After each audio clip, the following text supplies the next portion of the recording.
Praise the Lord. Praise the Lord. Praise the Lord. ಪಿತನಿಗೂ ಸುತನಿಗೂ ಮತ್ತು ಪವಿತ್ರ ಆತ್ಮರಿಗೂ ಮಹಿಮೆಯಾಗಲಿ. ಆದಿಯಲ್ಲಿದ್ದ ಹಾಗೆ ಈಗಲೂ ಯಾವಾಗಲೂ ಸದಾಕಾಲಕ್ಕೂ ಸ್ತೋತ್ರ ಉಂಟಾಗಲಿ.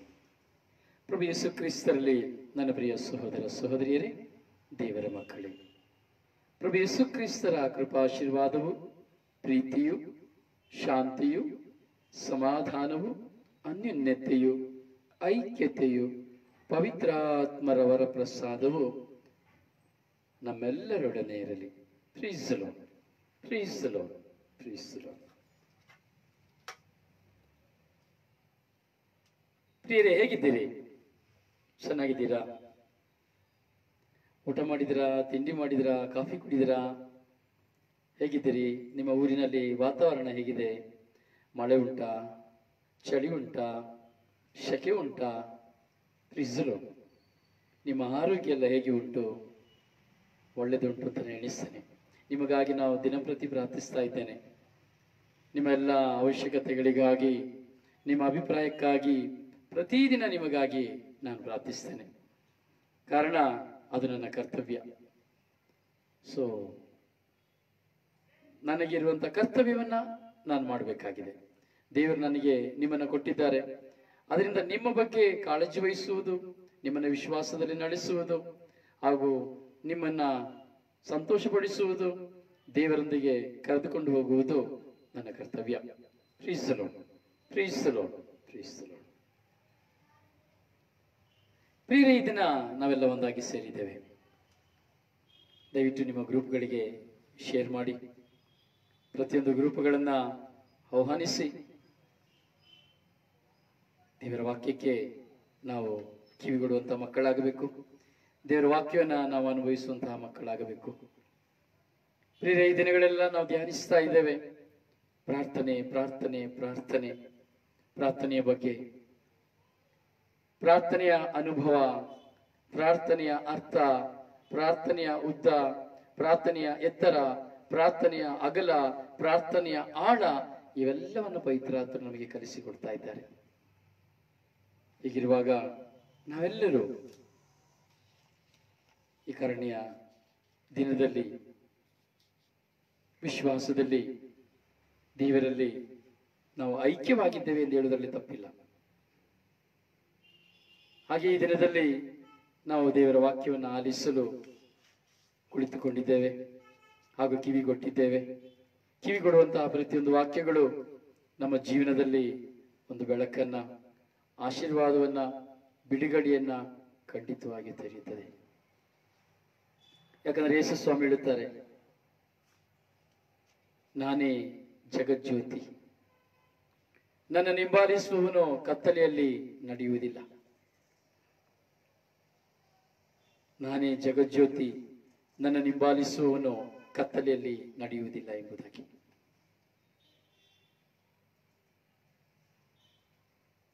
ಯಾಕೆಂದರೆ ಅವನೊಂದಿಗೆ ದೇವರಿರುತ್ತಾರೆ.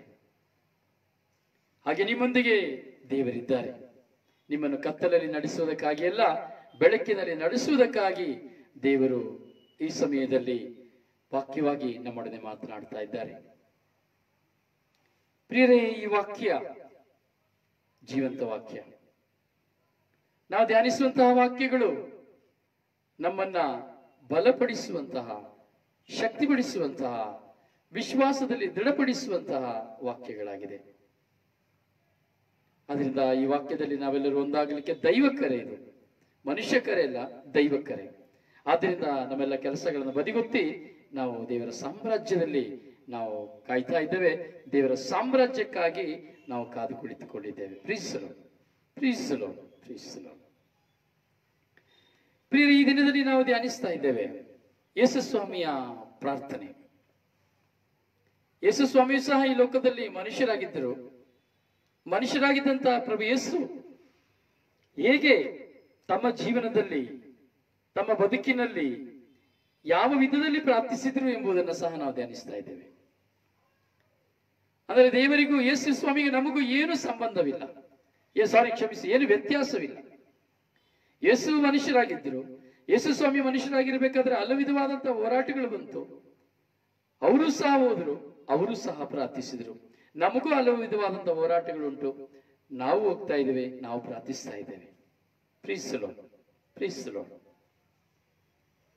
ಪ್ರಿಯರೇ, ಮೊನ್ನೆ ನಾವು ಧ್ಯಾನಿಸಿದೆವು ಸ್ನಾನ ದೀಕ್ಷೆಯ ಬಗ್ಗೆ.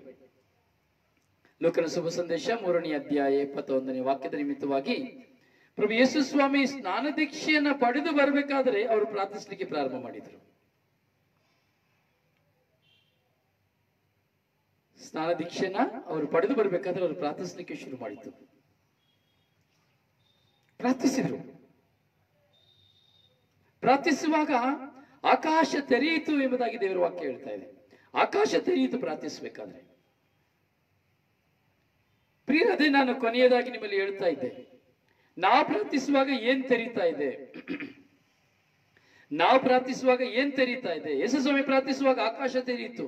ಆಕಾಶದಿಂದ ಪಾರಿವಾಳ ರೂಪದಲ್ಲಿ ಯೇಸು ಸ್ವಾಮಿಯ ಮೇಲೆ ಪವಿತ್ರಾತ್ಮ ಇಳಿದು ಬಂದರು. ನಾನು ಪ್ರಾರ್ಥಿಸುವಾಗ ಏನ್ ತೆರೀತಾ ಇದೆ? ನಾನು ಪ್ರಾರ್ಥಿಸಬೇಕಾದ್ರೆ ಅಡಿಗೆ ಮನೆ ತೆರೀತಾ ಇದೆ. ನಾನು ಪ್ರಾರ್ಥಿಸಬೇಕಾದ್ರೆ ಸ್ಟವ್ ಅಲ್ಲಿ ಹಾಲಿಟ್ಟಿರೋದು ತೆರೀತಾ ಇದೆ. ನಾನ್ ಪ್ರಾರ್ಥಿಸ್ಬೇಕಾದ್ರೆ ಅಯ್ಯೋ ಪದಾರ್ಥ ಮಾಡ್ಬೇಕಲ್ಲ ಅಂತ ತೆರೀತಾ ಇದೆ. ನಾನ್ ಪ್ರಾರ್ಥಿಸ್ಬೇಕಾದ್ರೆ ಅಯ್ಯೋ ಫ್ರೆಂಡ್ ಅನ್ನ ನೋಡ್ಬೇಕಲ್ಲ ಎಂದು ತೆರೀತಾ ಇದೆ. ನಾನ್ ಪ್ರಾರ್ಥಿಸ್ಬೇಕಾದ್ರೆ ಅಯ್ಯೋ ನಿದ್ರೆ ಬರ್ತಾ ಇದೆಯಲ್ಲ ಅಂತ ಇದೆ. ನಾನ್ ಪ್ರಾರ್ಥಿಸ್ಬೇಕಾದ್ರೆ ಏನ್ ಮಾಡ್ತಾ ಇದ್ದಾರೆ ಕೋಣೆಯಲ್ಲಿ ಕುತ್ಕೊಂಡು ಅಂತದೆ.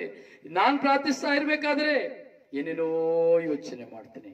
ಲೋಕ ತೆರೀತದೆ, ಲೋಕದ ಆಸೆಗಳು ತೆರೀತದೆ, ಅವಶ್ಯಕತೆಗಳು ತೆರೀತದೆ. ಸಾಲ ಕೊಡೋರು ಹತ್ರ ಬರ್ತಾರೆ, ಸಾಲ ಕೊಟ್ಟೋರು ಹತ್ರ ಬರ್ತಾರೆ, ಬೈದವ್ರ ಹತ್ರ ಬರ್ತಾರೆ, ಬೊಬ್ಬೆ ಹಾಕ್ದವ್ರ ಹತ್ರ ಬರ್ತಾರೆ, ಶಪಿಸಿದವ್ರ ಹತ್ರ ಬರ್ತಾರೆ, ನಮ್ಮ ಬಗ್ಗೆ ಮಾತಾಡಿದವ್ರ ಹತ್ರ ಬರ್ತಾರೆ, ದುಡ್ಡು ಕೊಡದವರು ಹತ್ರ ಬರ್ತಾರೆ. ಪವಿತ್ರ ಆತ್ಮರು ಬರೋದಿಲ್ಲ. ಯೇಸು ಸ್ವಾಮಿ ಪ್ರಾರ್ಥಿಸಬೇಕಾದ್ರೆ ಆಕಾಶ ತೆರೆಯಿತು. ನಾವು ಪ್ರಾರ್ಥಿಸುವಾಗ ಏನ್ ತೆರೀತದೆ? ನಾವು ಪ್ರಾರ್ಥಿಸುವಾಗ ಏನ್ ತೆರೀತಾ ಇದೆ? ಏನ್ ಇಳಿದು ಬರ್ತಾ ಇದೆ? ಏನ್ ತೆರೀತಾ ಇದೆ?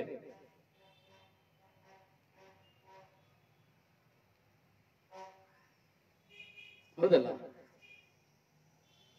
ನಾವು ಪ್ರಾರ್ಥಿಸ್ಬೇಕಾದ್ರೆ ಏನ್ ತೆರೀತಾ ಇದೆ? ಏನ್ ಇಳಿದು ಬರ್ತಾ ಇದೆ? ಯೇಸು ಸ್ವಾಮಿ ಪ್ರಾರ್ಥಿಸ್ಬೇಕಾದ್ರೆ ಆಕಾಶ ತೆರೆಯಿತು, ಪವಿತ್ರ ಆತ್ಮ ಇಳಿದು ಬಂದರು. ನಾವು ಕುತ್ಕೊಳ್ತಾ ಇದ್ದೇವೆ, ಪ್ರಾರ್ಥಿಸ್ತಾ ಇದ್ದೇವೆ. ಏನ್ ತೆರೀತಾ ಇದೆ? ಆಕಾಶ ತೆರೀತಾ ಇದೆಯಾ? ಭೂಮಿ ತೆರೀತಾ ಇದೆಯಾ? ಏನ್ ತೆರೀತಾ ಇದೆ? ಪವಿತ್ರಾತ್ಮ ಬರ್ತಾ ಇರೋದರ ಅಥವಾ ಜಗಳ ಮಾಡಲಿಕ್ಕೆ ಕೋಪ ಬರ್ತಾ ಇದೆಯಾ? ಇವತ್ತು ಸಿಕ್ಕಿ ಬಿದ್ಲು. ಇವತ್ತು ಸಿಕ್ತಾ ಚರ್ಚಲ್ಲಿ. ಇಷ್ಟ ದಿನ ಕಾಯ್ತಾ ಇದ್ದೆ, ಪ್ರಾರ್ಥನೆ ಮಾಡಿ ಹೊರಗೆ ಬಂದ ತಕ್ಷಣ ತುಂಬಾ ದಿನದಿಂದ ಕಾಯ್ತಾ ಇದ್ದ ನೋಡಿ, ಇವತ್ತು ಸಿಕ್ಕಿದ್ರು ನನಗೆ. ಪವಿತ್ರಾತ್ಮ ಅದೇ ಬರೋದು. ಪವಿತ್ರಾತ್ಮ ಸೇಡು ತೀರಿಸುವಂತೆ, ಸೇಡು ತೀರಿಸುವುದಕ್ಕೆ.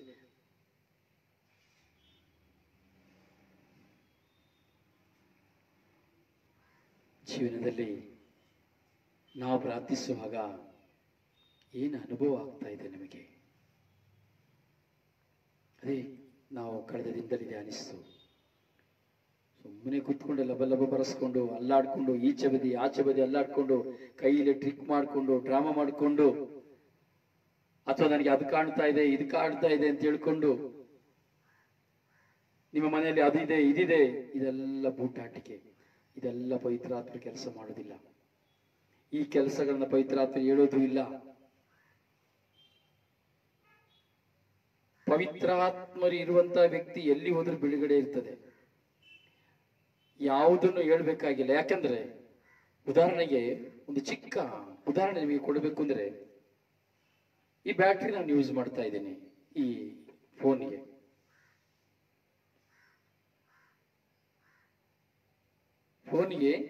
ಯೂಸ್ ಮಾಡ್ತಾ ಇದ್ದೇನೆ.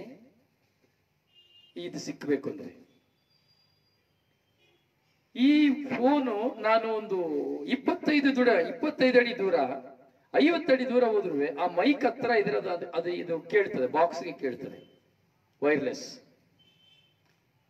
ಏನಾದ್ರೂ ಅಡ್ಡಗೋಡೆ ಬಂದ್ರೆ ಕೇಳೋದಿಲ್ಲ, ಕಟ್ಟಾಗಿ ಹೋಗ್ತದೆ. ಹಾಗೆಯೇ ಒಂದು ಲೈಟ್ ನ ನೋಡ್ತೇವೆ. ಒಂದು ಲೈಟ್ ಹಾಕಬೇಕಾದ್ರೆ ಹಾಕಿದಂತ ಸ್ಥಳ ತುಂಬಾ ಪ್ರಕಾಶವಾಗಿರ್ತದೆ. ಈ ಒಂದು ದೊಡ್ಡ ಕತ್ತಲೆ ಆಗಿರುವಂತ ಯಾವ್ದಾದ್ರೂ ಒಂದು ಕತ್ತಲೆಯ ಪ್ರದೇಶದಲ್ಲಿ, ನಿಮ್ಮ ಭೂಮಿಯಲ್ಲಿ, ಹೊಲದಲ್ಲಿ, ಕಾಡಲ್ಲಿ ಒಂದು ಲೈಟ್ ಹಾಕಿದ್ರೆ ಆ ಬೆಳಕು ಎಲ್ಲಿ ತನಕ ಪಸರಿಸ್ತದೋ ಅಲ್ಲಿ ತನಕ ಮಾತ್ರ ಪಸರಿಸ್ತದೆ. ಆಮೇಲೆ ಅದು ಕತ್ತಲೆ ಆಗಿರ್ತದೆ. ಹಾಗೆ ಒಂದು ಪವಿತ್ರಾತ್ಮರಿಂದ ತುಂಬಿದಂತ ವ್ಯಕ್ತಿ ಎಲ್ಲಿರ್ತಾನೋ ಅವನ ಪವಿತ್ರಾತ್ಮರ ಅವನ ಇದ್ದುಕೊಂಡು ಅವನ ಪ್ರಸನ್ನತೆ ಎಲ್ಲಿ ತನಕ ಇರ್ತದೋ ಅಲ್ಲಿ ತನಕ ಯಾವ ಬಂಧನ ಶಕ್ತಿಗಳು ಏನು ಮಾಡ್ಲಿಕ್ಕೆ ಆಗೋದಿಲ್ಲ. ದೇವರ ಆತ್ಮರ ಶಕ್ತಿ ಆ ಪವಿತ್ರಾತ್ಮ ತುಂಬಿದ ವ್ಯಕ್ತಿಯಲ್ಲಿ ಇರ್ತದೆ. ಹೇಗೆ ಒಂದು ಲೈಟ್ ಇದ್ದಾಗ ಅಲ್ಲಿ ಎಷ್ಟು ದೂರದಲ್ಲಿ ಅದು ಲೈಟಿನ ಬೆಳಕು ಕಾಣ್ತದೋ ಹಾಗೆ ಪವಿತ್ರಾತ್ಮರಿಂದ ತುಂಬಲ್ಪಡುವಂತ ವ್ಯಕ್ತಿ ನೀವಾಗಬಹುದು, ಯಾರೇ ಆಗಬಹುದು. ನಿಮ್ಮ ಅಲ್ಲಿರುವಂತಹ ದೈವ ಕೃಪೆ ನಿಮ್ಮಲ್ಲಿಯೂ ನಿಮ್ಮ ಮನೆಯಲ್ಲಿಯೂ ತುಂಬಿರ್ತದೆ, ನೀವಿರುವಂತಹ ಸ್ಥಳದಲ್ಲಿ ತುಂಬಿರ್ತದೆ. ಯಾವುದು ನಿಮ್ಮನ್ನ ನಾಶ ಮಾಡ್ಲಿಕ್ಕೆ ಆಗುದಿಲ್ಲ. ಹಾಗೆ ಯಾವುದನ್ನು ಸಹ ನೀವು ಎಲ್ಲಿ ಹೋದ್ರೂ ಸಹ, ನೀವು ಯಾರ ಮನೆಗೆ ಹೋದ್ರು, ಯಾವ ವ್ಯಕ್ತಿಯಲ್ಲಿ ಹೋದ್ರೂ ಸಹ ಅಲ್ಲಿ ಬಿಡುಗಡೆ ಇರ್ತದೆ ಹೊರತು ಬೇರೆ ಏನು ಹೋರಾಟ ಇರೋದಿಲ್ಲ.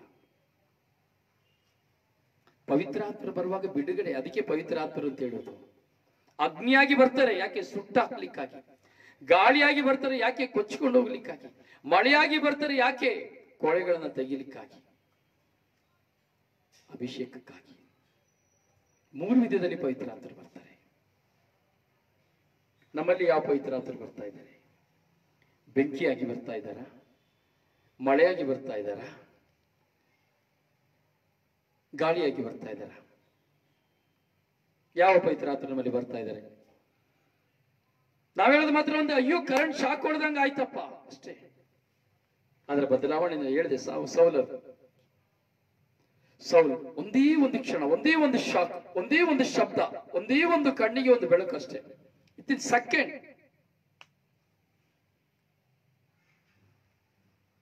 ಧರ್ಮಸಭೆಗೆ ಶ್ರೇಷ್ಠವಾದಂತಹ ವ್ಯಕ್ತಿ. ಹೌದು ಪ್ರಿಯರೇ, ನಾನು ಪ್ರಾರ್ಥಿಸಬೇಕಾದ್ರೆ ಪವಿತ್ರ ಆತ್ಮನ ತೆರಿ ನೋಡ್ಬೇಕು, ಅನುಭವಿಸ್ಬೇಕು. ಆಕಾಶ ತೆರಿಬೇಕು, ಆಕಾಶ ತೆರೀಬೇಕು. ದೇವರ ಆತ್ಮರ ಅನುಭವ ನಮಗಾಗಬೇಕು. ದೇವರ ಸ್ವರ ನಮ್ಮ ಮನಸ್ಸಿನಲ್ಲಿ ಸ್ಪಂದಿಸಬೇಕು. ನೀನೇ ನನ್ನ ಪುತ್ರ, ಪರಮ ಪ್ರಿಯ, ನನ್ನ ಮೆಚ್ಚುಗೆಗೆ ಪಾತ್ರನು, ಅಪಾರ ಮೆಚ್ಚುಗೆಗೆ ಪಾತ್ರನು ಎಂಬ ದೈವವಾಣಿ ಯೇಸು ಸ್ವಾಮಿಗೆ ಕೇಳಿಸಿತ್ತು. ಯಾವಾಗ ಜ್ಞಾನಸ್ಥಾನವನ್ನು ಪಡೆದು ಪ್ರಾರ್ಥಿಸಬೇಕಾದ್ರೆ ನಮಗೆ ಯಾವ ವಾಣಿ ಕೇಳ್ತಾ ಇದೆ? ಅಪ್ಪೋ, ದೇವರು ಹೇಳೋದು ಬೇಕಾಗಿಲ್ಲ, ನೀನ್ ನನ್ನ ಪುತ್ರ, ನೀವು ನನ್ನ ಪುತ್ರ ಅಂತ. ನಮ್ಮ ಮನಸ್ಸಾಕ್ಷಿ ಹೇಳ್ತಾ ಇದೀಯಾ ನಾನ್ ದೇವರ ಪುತ್ರ ಎಂಬುದಾಗಿ? ನಮ್ಮ ಮನಸ್ಸಾಕ್ಷಿ ಒಪ್ಪಿಕೊಳ್ತಾ ಇದೀಯಾ ನಾನು ಪರಮ ಪ್ರಿಯ ದೇವರಿಗೆ ಅಂತ? ನಮ್ಮ ಮನಸ್ಸಾಕ್ಷಿ ಒಪ್ಪಿಕೊಳ್ತಾ ಇದೀನಿ ನಾನು ದೇವರಿಗೆ ತುಂಬಾ ಮೆಚ್ಚುಗೆಗೆ ಪಾತ್ರ ಎಂಬುದಾಗಿ? ದೇವರ ಪುತ್ರ ಎಂಬುದನ್ನ ಒಂದು ಪಕ್ಷ ಒಪ್ಪಿಕೊಳ್ಳಬಹುದು, ಪರಮ ಪ್ರಿಯ ಎಂಬುದನ್ನ ಒಪ್ಪಿಕೊಳ್ಳಿಕ್ಕೆ ಸಾಧ್ಯನಾ? ಒಂದು ಪಕ್ಷ ಪರಮ ಪ್ರಿಯ ಎಂಬುದಾಗಿಯೂ ಸಹ ಒಪ್ಪಿಕೊಳ್ಳಬಹುದು, ಅಪಾರ ಮೆಚ್ಚುಗೆಗೆ ಪಾತ್ರ ಎಂದು ಹೇಳಿಕೊಳ್ಳಲು ಸಾಧ್ಯವೇ?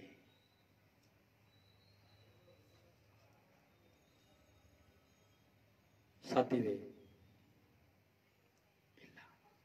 ಯಾಕೆಂದರೆ ಈ 3 ಪದಗಳ ಹಿಂದೆ ತುಂಬಾ ಆಳವಾದ ಗೌಪ್ಯಗಳು ಅಡಕವಾಗಿದೆ.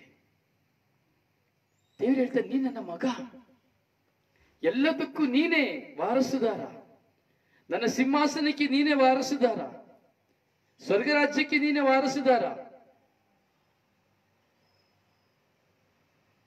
ಯಾಕಂದ್ರೆ ನೀನು ಉದ್ಧಾರಕ, ಈ ಲೋಕೋದ್ಧಾರಕ, ರಕ್ಷಕ, ಪಾಪ ಪರಿಹಾರಕ, ಮೆಸ್ಸಾಯಿನಾಗಿ ಬಂದಿದ್ದೀಯ. ನೀ ನನ್ನ ಪುತ್ರ. ಯೇಸು ಸ್ವಾಮಿಯನ್ನು ನೋಡಿ ಹೇಳುವಂತಹ ಮಾತು ತಂದೆ ದೇವರು. ಆದರೆ ನಮ್ಮನ್ನ ನೋಡಿ ಹೇಳುವಂತ ದೇವರೇನು ಹೇಳ್ತಾ ಇದ್ದಾರೆ? ಇದೇ ಮಾತನ್ನ ಹೇಳ್ತಾ ಇದ್ದಾರೆ. ಮಗನೇ, ನೀನ್ ನನ್ನ ಪುತ್ರ, ಮಗ ನೀನ್ ನನ್ನ ಮಗ, ನನ್ನ ಮಗಳು, ನೀನು ಸಹ ಸ್ವರ್ಗ ಸಾಮ್ರಾಜ್ಯಕ್ಕೆ ಬಾಧಿಸ್ತನು, ನೀನು ಸಹ ನನಗಾಗಿ. ಯೇಸು ಸ್ವಾಮಿ ಶಿಲ್ಬಿಯ ಭಾರವನ್ನು ಹೊತ್ತರು, ನಾವು ಕುಟುಂಬ ಜೀವನದ ಭಾರವನ್ನು ಹೊತ್ಕೊಳ್ತಾ ಇದ್ದೇವೆ, ಲೋಕದ ಭಾರವನ್ನು ಹೊತ್ಕೊಳ್ತಾ ಇದ್ದೇವೆ. ಲೋಕದ ಹೋರಾಟಗಳ ವಿರುದ್ಧವಾಗಿ ನಾವು ಹೋರಾಟ ಮಾಡ್ತಾ ಇದ್ದೇವೆ, ಯುದ್ಧ ಮಾಡ್ತಾ ಇದ್ದೇವೆ. ನಾವು ದೇವರ ಪುತ್ರರು, ದೇವರ ಪುತ್ರರಾಗಬೇಕು, ಆಗಿರ್ಬೇಕು. ಪರಮ ಪ್ರಿಯರಾಗಿರ್ಬೇಕು.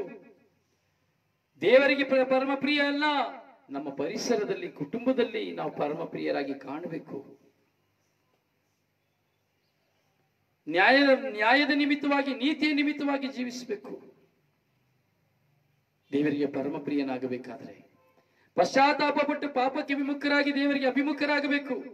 ದೇವರಿಗೆ ಪರಮ ಪ್ರಿಯರಾಗಬೇಕಾದ್ರೆ,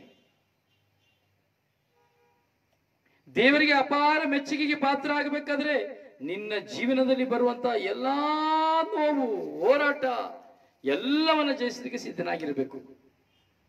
ರೆಫ್ಯೂಸ್ ಮಾಡುವಾಗಿಲ್ಲ, ಯಾವುದನ್ನ ರೆಫ್ಯೂಸ್ ಮಾಡುವಾಗಿಲ್ಲ. ಯಾವುದನ್ನ ರೆಫ್ಯೂಸ್ ಮಾಡಿದ್ರು ಪರಮಪ್ರಿಯ ಆಗ್ಲಿಕ್ಕೆ ಸಾಧ್ಯನೇ ಇಲ್ಲ. ಬರುವ ಹೋರಾಟ, ಎಂತ ಹೋರಾಟ ಇದ್ರು, ಎಂತ ಶೋಧನೆ ಇದ್ರು, ಎಂತ ಸಮಸ್ಯೆ ಇದ್ರು ಹೊರಗೆ ಬರಬೇಕು, ಜಯಿಸಬೇಕು, ದೇವರಿಗೆ ಮೆಚ್ಚುಗೆಯಾಗಿ ಜೀವಿಸಬೇಕು.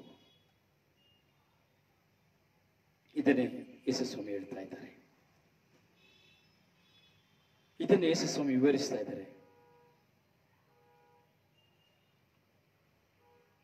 ಯೇಸುಸ್ವಾಮಿಯ ಸ್ನಾನ ದೀಕ್ಷೆ ನಮ್ಮೆಲ್ಲ ವಿಶ್ವಾಸಿಗಳಾಗಿರೋ ನಮ್ಮೆಲ್ಲರಿಗೂ ಒಂದು ನಿಜವಾದ ಅಂತ ಹೇಳೋದು ಅನುಭವ ಆಗಬೇಕು. ನಮ್ಮ ಜೀವನದಲ್ಲಿ ಅನುಭವ ಆಗಬೇಕು. ನಾವು ಸಹ ದೇವರಿಂದ ಕರೆಯಲ್ಪಟ್ಟವರು ಎಂಬಂತ ಅನುಭವ ಆಗಬೇಕು. ನಾವು ಸಹ ಮತ್ತೊಬ್ಬರನ್ನ ಪರಿವರ್ತಿಸಲು ಕಾರಣರಾಗಿದ್ದೇವೆ ಎಂಬ ಅನುಭವ ಆಗಬೇಕು. ಹೌದು ನನ್ನ ಸಹೋದರನೇ, ಸಹೋದರಿ, ಹೀಗೆ ಪ್ರಭು ಯೇಸು ಸ್ನಾನ ದೀಕ್ಷೆಯನ್ನು ಪಡೆಯುವಾಗ ಪ್ರಾರ್ಥಿಸಿದರು, ದೈವ ಅನುಭವವನ್ನು ಪಡೆದುಕೊಂಡ್ರು. ಆಕಾಶವು ತೆರೆಯಿತು, ದೇವರ ಶಬ್ದವನ್ನು ಆಲಿಸಿದರು. ಹಾಗೆಯೇ ನಾವು ನೋಡುತ್ತೇವೆ. ನಾಲ್ಕನೇದಾಗಿ ನಾವು ನೋಡುತ್ತೇವೆ, ಈಗ ಎಷ್ಟು ಜನ ಇದ್ದೇವೆ, ಒಬ್ಬರೇ ಇದ್ಕೊಂಡು ಎಷ್ಟು ಜನ ಪ್ರಾರ್ಥನೆ ಮಾಡ್ತೇವೆ? ಏಕಾಂಗಿಯಾಗಿ ಕೂತ್ಕೊಂಡು, ಪರ್ಸನಲ್ ಆಗಿ ಕೂತ್ಕೊಂಡು, ಯಾರು ಇಲ್ದಿರೋ ಸ್ಥಳದಲ್ಲಿಯೋ ಅಥವಾ ಮನೆಯಲ್ಲಿಯೋ ರೂಮಿನಲ್ಲಿಯೋ ಎಲ್ಲಿ ಆಗಿರಲಿ ಒಬ್ಬಂಟಿಗರಾಗಿ ಪ್ರಾರ್ಥನೆ ಮಾಡಬೇಕು. ನಾನು ಯಾವ ಡಿಸ್ಟರ್ಬೆನ್ಸ್ ಇರಬಾರ್ದು, ನಾನು ಎಲ್ಲಿಯಾದ್ರೂ ಹೋಗಿ ಪ್ರಾರ್ಥನೆ ಮಾಡಬೇಕು ಅಂತ ಹೇಳಿದ್ರೆ ಎಷ್ಟು ಜನ ಇದ್ದೇವೆ? ಎಷ್ಟು ಜನರಿಗೆ ಇದು ನಮಗೆ ಅನುಭವ ಇದೆ?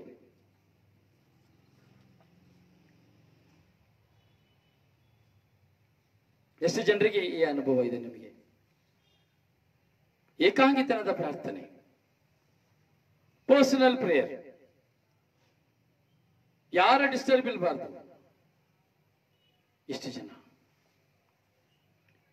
ಪ್ರಿಯರೇ, ಲೂಕನ ಶುಭ ಸಂದೇಶ 9ನೇ ಅಧ್ಯಾಯದಲ್ಲಿ 18ನೇ ವಾಕ್ಯದಲ್ಲಿ ನಾವು ನೋಡ್ತೇವೆ, ಯೇಸುಸ್ವಾಮಿ ಏಕಾಂತವಾಗಿ ಪ್ರಾರ್ಥನೆ ಮಾಡ್ತಾ ಇದ್ರು, ಒಬ್ಬರಿಗಾಗಿ ಪ್ರಾರ್ಥನೆ ಮಾಡ್ತಾ ಇದ್ರು. ಹಲವು ಸಂದರ್ಭದಲ್ಲಿ ಅವರು ಏಕಾಂತವಾಗಿ ಹೋಗಿ ಪ್ರಾರ್ಥನೆ ಮಾಡ್ತಾ ಇದ್ರು. ಯಾಕಂದ್ರೆ ನಾವು ಧ್ಯಾನಿಸ್ತಾ ಇರೋದು ಯೇಸುಸ್ವಾಮಿ ಯಾಕೆ ಪ್ರಾರ್ಥನೆ ಮಾಡಿದ್ರು, ಎಲ್ಲಿಯೆಲ್ಲ ಪ್ರಾರ್ಥನೆ ಮಾಡಿದ್ರು, ಹೇಗೆಲ್ಲಾ ಪ್ರಾರ್ಥನೆ ಮಾಡಿದ್ರು.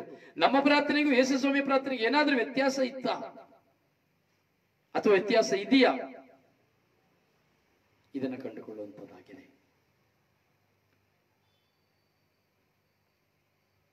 ಯೇಸುಸ್ವಾಮಿ ಏಕಾಂಗತೆಯಿಂದ ಹೋಗಿ ಪ್ರಾರ್ಥನೆ ಮಾಡ್ತಾ ಇದ್ರು.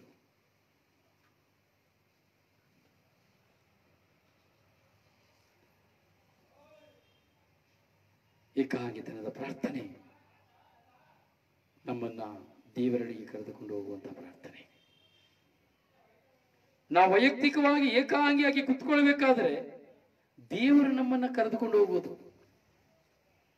ಇಲ್ಲಪ್ಪ, ನಾನು ಒಬ್ಬನೇ ಕುತ್ಕೊಂಡು ಪ್ರಾರ್ಥನೆ ಮಾಡಬೇಕು, ಯಾವ ಡಿಸ್ಟರ್ಬ್ ಇರಬಾರ್ದು, ನಾನು ಒಬ್ಬಳೇ ಕುತ್ಕೊಂಡು ಪ್ರಾರ್ಥನೆ ಮಾಡಬೇಕು ಅನ್ನುವಂತ ಪ್ರಾರ್ಥನೆ, ಅಂತ ಒಂದು ನೆನಪು, ಅಂತ ಒಂದು ಅನುಭವ ನಮ್ಮಲ್ಲಿ ಯಾರಿಗೆ ಬರ್ತದೋ ಇದು ದೈವ ಪ್ರೇರಣೆ. ಯಾಕೆಂದ್ರೆ ದೇವರಲ್ಲಿ ಮಹತ್ ಕಾರ್ಯಗಳನ್ನ ಮಾಡ್ತಾರೆ, ತಮ್ಮ ಪದ್ಧತಿಗಳನ್ನ ತಿಳಿಸ್ತಾರೆ,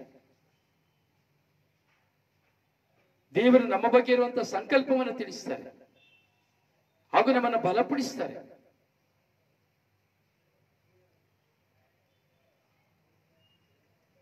ಆದ್ದರಿಂದ ಏಕಾಂಗಿತನದಲ್ಲಿ ನಾವು ಹೋಗಿ ಪ್ರಾರ್ಥಿಸಬೇಕು. ಏಕಾಂಗಿತನದ ಪ್ರಾರ್ಥನೆಯಲ್ಲಿ ಬಲ ತುಂಬಾ. ಯಾಕಂದ್ರೆ ನಾವು ಈ ಲೋಕವನ್ನೇ ತೊರೆದು ಹೋಗ್ತೇವೆ, ಕುಟುಂಬವನ್ನ ತೊರೆದು ಹೋಗ್ತೇವೆ, ಅವಶ್ಯಕತೆಗಳನ್ನ ತೊರೆದು ಹೋಗ್ತೇವೆ, ಏನೇ ಬೇಡಿಕೆಗಳಿದ್ರು ತೊರೆದು ಹೋಗ್ತೇವೆ. ನಾನು ದೇವರೊಂದಿಗೆ ಇರಬೇಕು, ನಾನು ದೇವರೊಂದಿಗೆ ಇರಬೇಕು, ನನಗೂ ದೇವರಿಗಿರುವಂತಹ ಸತ್ಸಂಬಂಧ, ನನಗೂ ದೇವರಿಗಿರುವಂತಹ ಸಂಬಂಧ, ಈ ಒಂದು ಏಕಾಂಗಿತನದ ಪ್ರಾರ್ಥನೆ.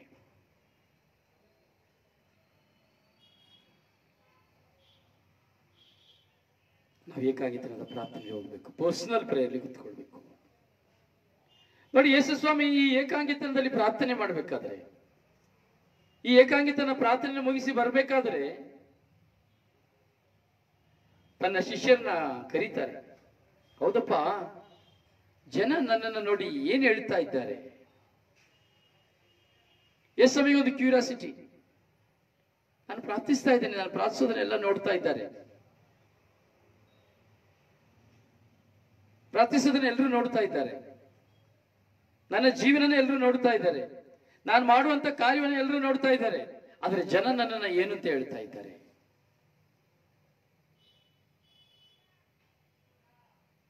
ಯೇಸು ಸ್ವಾಮಿ ಒಂದು ಪ್ರಶ್ನೆಯನ್ನು ಹಾಕುತ್ತಾರೆ.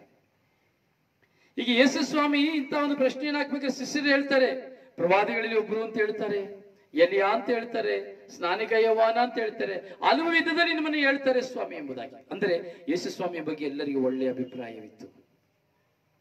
ಯೇಸು ಸ್ವಾಮಿಯ ಪ್ರಾರ್ಥನೆ, ಯೇಸು ಸ್ವಾಮಿಯ ಜೀವನದ ಬಗ್ಗೆ ಎಲ್ಲರಿಗೂ ಒಳ್ಳೆಯ ಅಭಿಪ್ರಾಯವೇ ಕಾಣ್ತಾ ಇತ್ತು. ಹಾಗೆ ನಮ್ಮ ಬಗ್ಗೆ ಒಳ್ಳೆಯ ಅಭಿಪ್ರಾಯ ಕಾಣಬೇಕು. ಪ್ರಾರ್ಥಿಸುವಂತ ನಿಮ್ಮನ್ನ ನೋಡಿ, ನನ್ನನ್ನು ನೋಡಿ ಇವರು ಯಾರು ಅಂತ ಕೇಳಿದ್ರೆ ಅಭಿಪ್ರಾಯ ಒಳ್ಳೇದು ಬರಬೇಕು.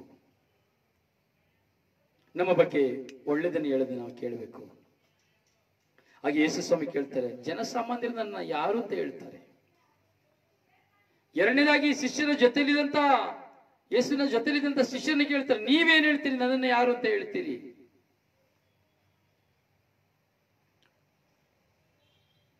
ಎರಡು ವಿಧದಲ್ಲಿಯೂ ಸಹ ಯೇಸು ಸ್ವಾಮಿ ಕೇಳ್ತಾರೆ. ತನ್ನ ಬಗೆಯಲ್ಲಿ ಯೇಸು ಸ್ವಾಮಿ ವಿವರಣೆಯನ್ನು ನೀಡುತ್ತಾರೆ. ಅದರಿಂದ ಪ್ರಿಯರೇ, ನಾವು ನಮ್ಮ ಜೀವನದಲ್ಲಿ ಏಕಾಂಗಿಯಲ್ಲಿ ಪ್ರಾರ್ಥಿಸಬೇಕು. ಏಕಾಂಗಿತನದಲ್ಲಿ ಪ್ರಾರ್ಥಿಸುವಾಗ ನಮಗೆ ಯಾವ ಡಿಸ್ಟರ್ಬೆನ್ಸ್ ಬರೋದಿಲ್ಲ. ಯಾಕಂದ್ರೆ ನಾವು ಪ್ರಾರ್ಥಿಸಬೇಕು ಅಂತಾನೇ ದೇವರು ನಮ್ಮನ್ನು ಕರ್ಕೊಂಡು ಹೋಗ್ತಾರೆ ಏಕಾಂಗಿತನಕ್ಕೆ. ದೇವರು ತಮ್ಮ ಸಂದೇಶವನ್ನ ಅಥವಾ ದೇವರು ತನ್ನ ಚಿತ್ತವನ್ನು ನೆರವೇರಿಸುವುದಕ್ಕೆ, ತನ್ನ ಸಂಕಲ್ಪನ ನೆರವೇರಿಸುವುದಕ್ಕೆ, ದೇವರ ಆ ಪದ್ಧತಿಯನ್ನು ನೆರವೇರಿಸುವುದಕ್ಕೆ ದೇವರು ಏಕಾಂತವಾಗಿ ನಮ್ಮನ್ನ ಕರೆದುಕೊಂಡು ಹೋಗ್ತಾರೆ. ನಾವಲ್ಲ ಪರ್ಸನಲ್ ಆಗಿ ಏಕಾಂಗಿಯಾಗಿ ಹೋಗಿ ಕುತ್ಕೊಂಡು ಪ್ರಾರ್ಥನೆ ಮಾಡ್ಲಿಕ್ಕೆ ಇಷ್ಟಪಡೋದು. ದೇವರು ಕರ್ಕೊಂಡು ಹೋಗ್ತಾರೆ ನಮ್ಮನ್ನು ಏಕಾಂಗಿಯಾಗಿ ಪ್ರಾರ್ಥಿಸ್ಲಿಕ್ಕೆ. ಬಾ ಮಗನೇ, ನನ್ನೊಂದಿಗೆ ಬಾ ಮಾತನಾಡ್ಲಿಕ್ಕೆ ಎಂಬುದಾಗಿ. ಬಾ, ನೀ ನನ್ನೊಟ್ಟಿಗೆ ಕುತ್ಕೊಂಡು ಮಾತಾಡು ಕರೆದಿರ್ತಾರೆ. ಅದರಿಂದ ನಾವು ಹೋಗ್ತೀವಿ ಮಾತನಾಡ್ಲಿಕ್ಕೆ.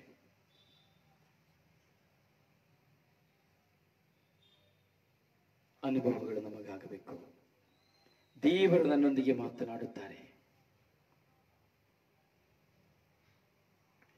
ನೋಡಿ, ಯೇಸು ಸ್ವಾಮಿ ತಮ್ಮ ಜೀವನದಲ್ಲಿ ಒಂದು ದಿನ ಮಾತ್ರ ಪ್ರಾರ್ಥನೆ ಮಾಡ್ತಾ ಇರಲಿಲ್ಲ. ಸಮಯ ಸಿಕ್ಕುವಾಗಲೆಲ್ಲ ಹೋಗಿ ಪ್ರಾರ್ಥನೆ ಮಾಡ್ತಾ ಇದ್ರು. ಯಾರು ಇಲ್ದಿರಂತ ಸ್ಥಳಗಳಿಗೆ ಹೋಗಿ ಪ್ರಾರ್ಥನೆ ಮಾಡ್ತಾ ಇದ್ರು. ಯಾರು ಇಲ್ದಿರುವಂತ ಸ್ಥಳಗಳಿಗೆ ಹೋಗಿ ಪ್ರಾರ್ಥನೆ ಮಾಡ್ತಾ ಇದ್ರು. ಯೋಚನೆ ಮಾಡಿ. ನಾವು ಸಹ ಒಂದು ಟೀಮ್ ಏಕಾಂಗಿತನದಲ್ಲಿ ಹೋಗ್ತಾ ಇದ್ದ ಬೆಟ್ಟವನ್ನು ಹತ್ತಿ, ನಿಮಗೆ ನಾನು ಹೇಳಿದ್ದೀನಿ, ಕಳೆದ ಒಂದ್ಸಾರಿ ಹೇಳಿದ್ದೀನಿ ನಿಮಗೆ ನಾನು.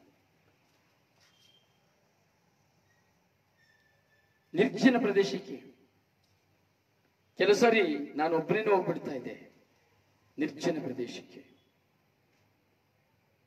ಪ್ರಿಯರೇ, ನಮ್ಮ ಜೀವನದಲ್ಲಿ ಈ ಅನುಭವಗಳನ್ನ ನಾವು ಕಂಡುಕೊಳ್ಬೇಕು. ಪರ್ಸನಲ್ ಅನುಭವಗಳನ್ನು ನಾವು ಕಂಡುಕೊಳ್ಬೇಕು. ನಾನು ಯಾವ ವಿಧದಲ್ಲಿ, ಯಾವ ತರದಲ್ಲಿ ನಾನು ದೇವರೊಂದಿಗೆ ಸೇರಲಿಕ್ಕೆ, ದೇವರನ್ನ ಕಂಡುಕೊಳ್ಳಲಿಕ್ಕೆ, ದೇವರನ್ನ ಅನುಭವಿಸಲಿಕ್ಕೆ ನಾನು ಸಿದ್ಧನಾಗಿದ್ದೇನೆ ಎಂಬುದಾಗಿ. ಲೂಕನ ಶುಭ ಸಂದೇಶ 5ನೇ ಅಧ್ಯಾಯ 15ನೇ ವಾಕ್ಯ 16ನೇ ವಾಕ್ಯ. ಲೂಕ 5ನೇ ಅಧ್ಯಾಯ 15, 16ನೇ ವಾಕ್ಯ. ಯೇಸು ಸ್ವಾಮಿ ನಿರ್ಜನ ಪ್ರದೇಶಕ್ಕೆ ಹೋಗಿ, ಎಲ್ಲಿ ನಿರ್ಜನ ಅಂದ್ರೆ ಯಾರೂ ಇಲ್ಲದಿರುವಂತಹ ಪ್ರದೇಶಕ್ಕೆ ಹೋಗಿ,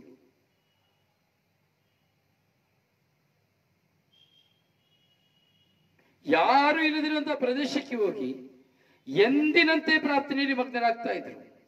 ಅಂದ್ರೆ ಯೇಸು ಸ್ವಾಮಿ ಕಂಪಲ್ಸರಿಯಾಗಿ ಹೋಗಿ ಪ್ರಾರ್ಥನೆ ಮಾಡ್ತಾ ಇದ್ರು ವೈಯಕ್ತಿಕವಾಗಿ, ಯಾರು ಇಲ್ದಿರುವಂತ ಸ್ಥಳಕ್ಕೆ ಹೋಗಿ.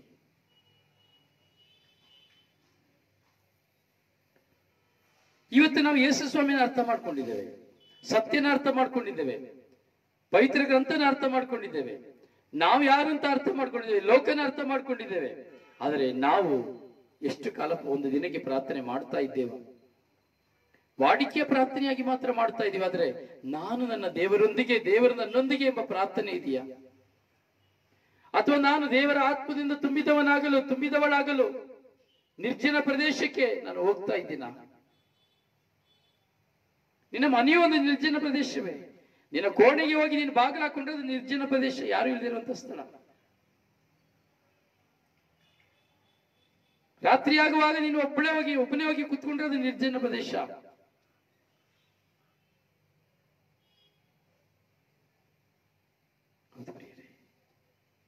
ನಿರ್ಜನ ಪ್ರದೇಶ ಅಂದ್ರೆ ಯಾರು ಇಲ್ಲದಂತ, ಗಲಿಬಿಲ್ಲದಂತ ಪ್ರದೇಶಗಳು. ಈಗ ಯೇಸು ಸ್ವಾಮಿ ಪ್ರಾರ್ಥನೆಯಲ್ಲಿ ಮಗ್ನರಾಗ್ತಾ ಇದ್ರು, ಎಂದಿನಂತೆ ಪ್ರಾರ್ಥನೆಯಲ್ಲಿ ಮಗ್ನರಾಗ್ತಾ ಇದ್ರು. ಹಾಗೆ ನಾವು ನಮ್ಮ ಜೀವನದಲ್ಲಿ ಪ್ರಾರ್ಥನೆಯಲ್ಲಿ ಮಗ್ನರಾಗಬೇಕು. ಪ್ರಭುವಿನಲ್ಲಿ ಒಂದಾಗ್ಲಿಕ್ಕೆ, ದೇವರಲ್ಲಿ ಒಂದಾಗ್ಲಿಕ್ಕೆ. ನೋಡಿ, ನಾವು ಪ್ರಾರ್ಥನೆ ಮಾಡ್ತಾ ಇದ್ದೀವಿ, ಎಷ್ಟೋ ಕಾಲಗಳಿಂದ, ಎಷ್ಟೋ ವರ್ಷಗಳಿಂದ ಪ್ರಾರ್ಥನೆ ಮಾಡ್ತಾ ಇದ್ದೇವೆ.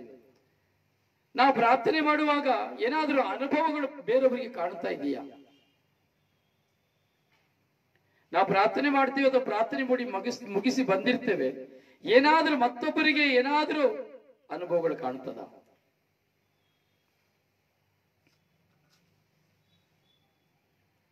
ಅನುಭವ ಕಾಣುದಿಲ್ಲ.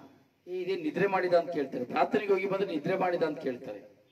ಏನಾಗ್ತದೆ? ಎಷ್ಟು ಕೋಪ ಬರ್ತದೆ? ಪ್ರಾರ್ಥನೆ ಮಾಡ್ತಾ ಇದ್ರಪ್ಪ ಅಂದ್ರೆ, ಪ್ರಾರ್ಥನೆ ಮಾಡಿ ಎಲ್ಲಿ ಹೋಗಿದ್ದೆ? ಪ್ರಾರ್ಥನೆ ಮಾಡ್ತಾ ಇದ್ದೆ, ಎಲ್ಲ ನಿದ್ರೆ ಮಾಡಿ ಬಂದಿದ್ದೇನೆ. ಮುಖದಲ್ಲಿ ನಿದ್ರೆ ಮಾಡಿದಾಗೇ ಕಾಣ್ತದೆ. ಅಲ್ಲಿಯೂ ಸಹ ಲೂಕನ ಶುಭ ಸಂದೇಶ 9ನೇ ಅಧ್ಯಾಯ 29ನೇ ವಾಕ್ಯದಲ್ಲಿ ನಾವು ನೋಡ್ಬೇಕಾದ್ರೂ ಸಹ ಯೇಸು ಸ್ವಾಮಿ ಪ್ರಾರ್ಥನೆ ಮಾಡ್ಲಿಕ್ಕೆ ಬೆಟ್ಟವನ್ನು ಹತ್ತುತ್ತಾ ಇದ್ರು. ಯೇಸು ಸ್ವಾಮಿ ಪ್ರಾರ್ಥನೆ ಮಾಡ್ಲಿಕ್ಕೆ ಬೆಟ್ಟವಂತ ಇದ್ರು. ಹಾಗೆ ಆ ದಿನವೂ ಸಹ ಬೆಟ್ಟಕ್ಕೆ ಹತ್ತುತ್ತಾ ಇದ್ದಾರೆ ಯೇಸು ಸ್ವಾಮಿ. ಲೂಕನ ಶುಭ ಸಂದೇಶ 9ನೇ ಅಧ್ಯಾಯ 29ನೇ ವಾಕ್ಯ. ಯೇಸು ಸ್ವಾಮಿ ಪ್ರಾರ್ಥಿಸ್ತಾ ಇರುವಾಗ ಏನು ಸಂಭವಿಸಿತು? ಅವರ ಮುಖಚ್ಚಾರಿಯೇ ಮಾರ್ಪಟ್ಟಿತು, ಅವರ ಮುಖ ಪ್ರಕಾಶಿಸಿತು. ಮೊದಲಿದ್ದ ಮುಖಕ್ಕೂ ದೇವರ ಪ್ರಸನ್ನತೆಯಲ್ಲಿ ತುಂಬಿಕೊಂಡಂತ ಮುಖಕ್ಕೂ ತುಂಬಾ ವ್ಯತ್ಯಾಸವಿತ್ತು. ವಾಕ್ಯ ಹೇಳ್ತದೆ, ಪ್ರಾರ್ಥನೆಯ ಸಮಯದಲ್ಲಿ ಮುಖಚ್ಚಾರಿಯೇ ಮಾರ್ಪಟ್ಟಿತ್ತು, ಉಡುಪು ಬೆಳ್ಳಗೆ ಪ್ರಜ್ವಲಿಸಿತು. ಉಡುಪು ಬೆಳ್ಳಗೆ ಪ್ರಜ್ವಲಿಸಿತು. ನಾವು ಇದ್ದೇವೆ, ನಮ್ಮ ಉಡುಪು ಇವತ್ತಾದ್ರೂ ಬೆಳ್ಳಗೆ ಪ್ರಜ್ವಲಿಸಿದೆಯಾ? ಮುಖ ಇವತ್ತಾದ್ರೂ ಬದಲಾವಣೆ ಆಗಿದೆಯಾ? ನಮ್ಮಲ್ಲಿ ಒಂದು ದೇವರ ಪ್ರಸನ್ನತೆಯ ಅನುಭವ ನಮಗೆ ಆಗಿದೆಯಾ? ಮತ್ತೊಬ್ಬರು ನೋಡಿ, ಎಂತ ಪ್ರೆಸೆನ್ಸ್ ನಿನ್ನ ಮೇಲೆ, ಎಂತ ಇಷ್ಟೊಂದು ಪ್ರೆಸೆನ್ಸ್ ಆಗಿ ಕಾಣ್ತಾ ಇದೆ ಅಂತ ಹೇಳಿದಾರ. ಈ ಎಲ್ಲ ಅನುಭವಗಳು ದೈವ ಅನುಭವಗಳು. ಅಂದ್ರೆ ದೇವರೊಂದಿಗೆ ನಾವು ಒಂದಾಗಿ ಬರಬೇಕಾದ್ರೆ ನಾವು ಪ್ರಕಾಶವಾಗ್ತೇವೆ. ನೋಡಿ, ಮೋಸೆ ಇಸ್ರಾಯೇಲನ್ನ ಕರೆದುಕೊಂಡು ಮರುಭೂಮಿಗೆ ಹೋದರು. ಆದರೆ 10 ಕಟ್ಟೆಗಳನ್ನ ತೆಗೆದುಕೊಳ್ಳಲು ಅವರು ಬೆಟ್ಟವನ್ನು ಹತ್ತಿದ್ರು, ಮೋವಾಬ್ ಬೆಟ್ಟವನ್ನು ಹತ್ತಿದ್ರು. ಸಿನಾಯ್ ಪರ್ವತನ ಹತ್ತಲಿಕ್ಕೆ ಹೋದ್ರು. ಸಿನಾಯ್ ಪರ್ವತನ ಹೋಗ್ಬೇಕಾದ್ರೆ ಏನಾಯ್ತು? ಮೋಶೆ ಹೇಳಿದ್ರು, ಯಾರು ಬೆಟ್ಟದ ಪಕ್ಕದಲ್ಲಿ ನಿಂತ್ಕೊಳ್ಬಾರ್ದು, ಎಲ್ಲ ದೂರ ಇರಬೇಕು, ಇಷ್ಟು ಅಡಿ ದೂರದಲ್ಲಿ ಇರಬೇಕು. ಯಾರು ಎದುರುಗಡೆ ಬರಬಾರ್ದು, ಎದುರುಗಡೆ ಬರದೇ ಇರುವ ಹಾಗೆ ಒಂದು ಕಟ್ಟೆಯನ್ನು ಕಟ್ಟಬೇಕು. ಯಾರು ಬೆಟ್ಟವನ್ನ ಹತ್ತಬಾರ್ದು, ಮುಟ್ಟಬಾರ್ದು ಎಂಬುದಾಗಿ. ಯಾಕಂದ್ರೆ ಆ ಬೆಟ್ಟದಲ್ಲಿ ದೇವರೊಡನೆ ಮೋಶೆ ಮಾತನಾಡ್ತಾ ಇದ್ದ. ಈ ಮೋಶೆ ದೇವರಲ್ಲಿ ಮಾತಾಡ್ಬೇಕಾದ್ರೆ ಆ ದೇವರ ಶಕ್ತಿ ಮೋಶೆಯಲ್ಲಿ ಬಂದು ಆ ಮೋಶೆಯ ಇರುವಂತಹ ಬೆಟ್ಟದಲ್ಲಿ ಎಲ್ಲ ಅಗ್ನಿಮಯವಾಗಿ ದೇವರ ಶಕ್ತಿ ತುಂಬಿಕೊಂಡಿತ್ತು. ಮುಟ್ಟಿದವರು ಸತ್ತೋದ್ರು. ಯಾರು ಬೆಟ್ಟವನ್ನು ಮುಟ್ಲಿಕ್ಕಾಗಿಲ್ಲ, ಹತ್ರ ಹೋಗ್ಲಿಕ್ಕಾಗಿಲ್ಲ. ಅಗ್ನಿಯ ಒಂದು ಅನುಭವ. ಯಾರು ಹೋಗಬಾರದು ಅಂದ್ರೆ ದೇವರ ಪ್ರಸನ್ನತೆಯ ಸ್ಥಳ ಹೇಗೆ ಇರ್ತದೆ? ದೇವರ ಪ್ರಸನ್ನತೆಯ ಸ್ಥಳ ಎಷ್ಟು ಶಕ್ತಿಯುತವಾಗಿರ್ತದೆ ಎಂಬುದನ್ನು ನಾವಿಲ್ಲಿ ಧ್ಯಾನಿಸಬೇಕು. ಎಷ್ಟು ಸಮಯ ಬೆಟ್ಟವನ್ನು ಹತ್ತಿದ್ರೆ ನಿಜ, ಏಕಾಂತವಾಗಿ ಪ್ರಾರ್ಥನೆ ಮಾಡ್ಲಿಕ್ಕೆ ಹೋದ್ರೆ ನಿಜ.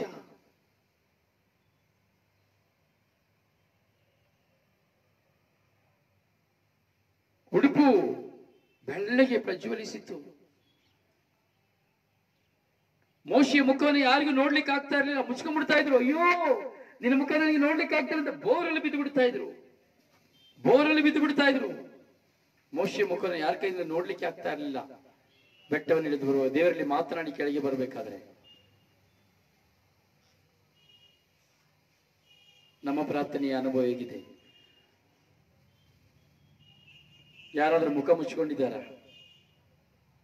ಅಥವಾ ಪ್ರಾರ್ಥನೆ ಮುಗಿಸಿ ಬಂದ ಮೇಲೆ ನಮ್ಮ ಮುಖವನ್ನು ಕುರಿತು ಯಾರಾದ್ರೂ ಒಳ್ಳೇದು ಹೇಳ್ತಾ ಇದ್ದಾರ?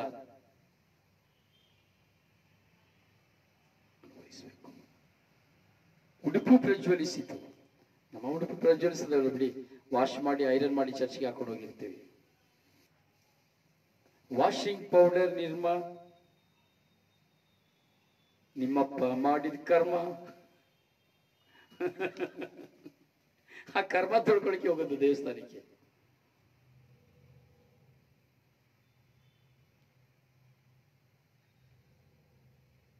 ನಾವು ಬೆಳ್ಳಿಗೆ ನಮ್ಮ ಬಟ್ಟೆ ಬೆಳ್ಳಿಗೆ ಆಗ್ತಾ ಇಲ್ಲ, ನಮ್ಮ ಹೃದಯನ ಬೆಳ್ಳಿಗೆ ಆಗ್ತಾ ಇಲ್ಲ.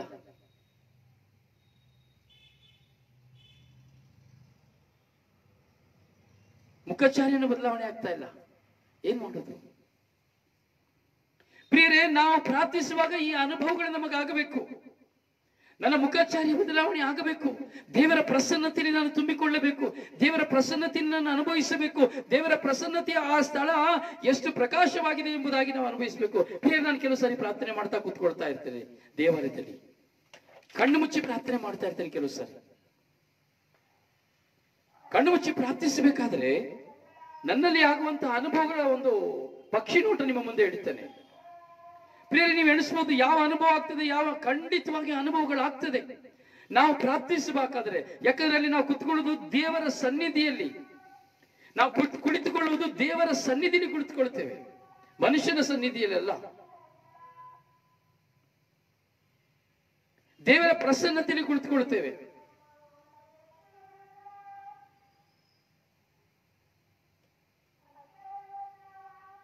ನಾವು ಪ್ರಾರ್ಥಿಸುವ, ಯಾಕಂದ್ರೆ ನಾನು ನೀವು ಪ್ರಾರ್ಥಿಸುವುದು ಪ್ರೀತಿ, ನಾನು ನೀವು ಪ್ರಾರ್ಥಿಸುವುದು ದೇವರೊಂದಿಗೆ ಮಾತನಾಡುವುದು.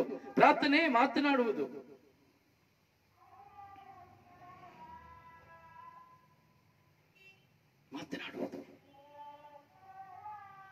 ನಾವು ಮಾತನಾಡಬೇಕು.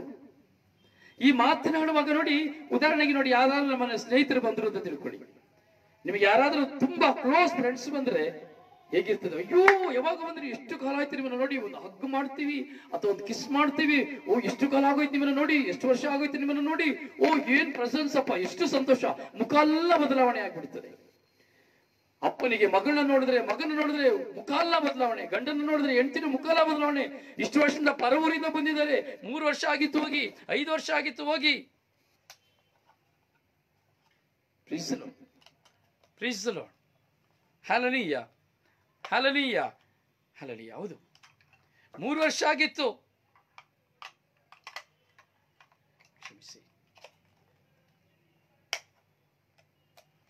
3 ವರ್ಷ ಆಗಿತ್ತು ಹೋಗಿ, 5 ವರ್ಷ ಆಗಿತ್ತು ಹೋಗಿ, 1 ವರ್ಷ ಆಗಿತ್ತು ಹೋಗಿ, ಅಥವಾ 6 ತಿಂಗಳಾಗಿತ್ತು. ಅಯ್ಯೋ, ನನ್ನ ಮಗ ಬಂದ್ಬಿಟ್ಟಾಳೆ, ನನ್ನ ಹೆಂಡತಿ ಬಂದ್ಬಿಟ್ಟಾಳೆ, ನನ್ನ ಗಂಡ ಬಂದ್ಬಿಟ್ಟಾಳೆ. ಎಂತ ಸಂತೋಷ, ಎಂತ ಸಂತೋಷ. ಮುಖದಲ್ಲೆಲ್ಲ ನಗು, ಮುಖದಲ್ಲೆಲ್ಲ ಆನಂದ, ಮನೆಯೆಲ್ಲಾ ಸಂತೋಷ. ಯಾರು ನೋಡಿದ್ರು, ಏನ್ರಿ ಚೆನ್ನಾಗಿದ್ದೀರಾ?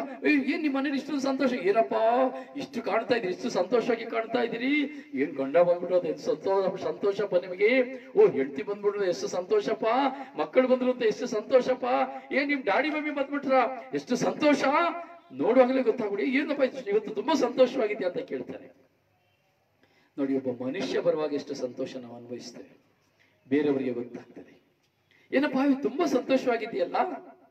ಲೋಕದ ಚಿಂತೆಗಳಲ್ಲಿಯೇ ಸಂತೋಷ ಮನುಷ್ಯನಿಗೆ ಅರ್ಥವಾಗ್ತದೆ ಎಂಬುದಾದ್ರೆ, ಆ ದೇವರು ಬರುವಾಗ ಆ ಸಂತೋಷ ಎಷ್ಟರ ಮಟ್ಟಿಗೆ ಅನುಭವ ಆಗಬೇಕು, ಆ ದೇವರ ಅನುಭವ ಎಷ್ಟರ ಮಟ್ಟಿಗೆ ನಮ್ಮಲ್ಲಿ ಹೊರಬರಬೇಕು, ಹೇಗೆ ಕಾಣಬೇಕು. ಪ್ರಾರ್ಥನೆ ಮಾಡಿ ಮುಗಿಸಿದ ಬಂದಷ್ಟು ಏನ್ ರೊಸಾರಿಯೋ, ಏನ್ ಹೇಗೆ ಕಾಣ್ತಾ ಇದೆಯಾ, ಏನಪ್ಪ ಜೋಯಿಲ್ ಹೇಗೆ ನೀನ್ ಕಾಣ್ತಾ ಇದೀಯಾ, ಓ ರಿಚರ್ಡ್ ಎಂತ ನೀವ್ ಏನ್ ಕಾಣ್ತಾ ಇದ್ದೀರಪ್ಪ. ಅನುಭವ, ಮತ್ತೊಬ್ಬರಿಗೆ ಅನುಭವ. ಸಾರಿ, ಒಂದು ಮನೆ ಬರವೂರಿಂದ ಒಬ್ರು ಬರ್ಬೇಕಾದಷ್ಟು ಸಂತೋಷ ಅಂತ ಹೇಳ್ಬೇಕಾದ್ರೆ, ಮನೆಗೆ ಯಾರಾದ್ರೂ ಒಂದು ಅತಿಥಿ ತುಂಬಾ ಕ್ಲೋಸ್ ಫ್ರೆಂಡ್ ಬಂದಾಗ ಅಷ್ಟು ಸಂತೋಷ ಹೊರಗೆ ಕಾಣ್ತದೆ ಅಂತ ಹೇಳ್ಬೇಕಾದ್ರೆ, ದೇವರು ಬರಬೇಕಾದ್ರೆ, ದೇವರು ನಮ್ಮೊಂದಿಗೆ ಮಾತನಾಡಿದಾಗ ಹೇಗಿರಬಹುದು, ದೇವರ ಅನುಭವ ಹೇಗಿರಬಹುದು ಹೇಳಿಯಲ್ಲ. ಆ ಅನುಭವನ ನಾವು ಹೇಗೆ ಅನುಭವಿಸಬೇಕು? ದೈವಾನುಭವ ಆಗಬೇಕು. ನಮಗೆ ದೇವರ ಅನುಭವನ ನಾವು ಅನುಭವಿಸಬೇಕು. ಪ್ರಾರ್ಥಿಸಬೇಕಾದ್ರೆ ದೇವರ ಪ್ರಸನ್ನತೆ ನಮ್ಮಲ್ಲಿ ತುಂಬಿಕೊಳ್ಳಬೇಕು, ನಮ್ಮಲ್ಲಿ ತುಂಬಿಕೊಳ್ಳಬೇಕು, ನಾವಿರುವಂತಹ ಪರಿಸರದಲ್ಲಿ ತುಂಬಿಕೊಳ್ಳಬೇಕು. ಅರ್ಥ ಆಯ್ತಲ್ಲ ನಿಮಗೆ?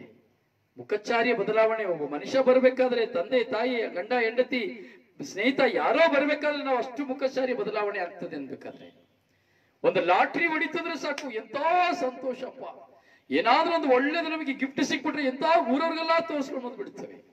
ಸೊ ಅಲ್ಲಿ ಏನಪ್ಪ ಇಷ್ಟು ಸಂತೋಷವಾಗಿದ್ಯಾ.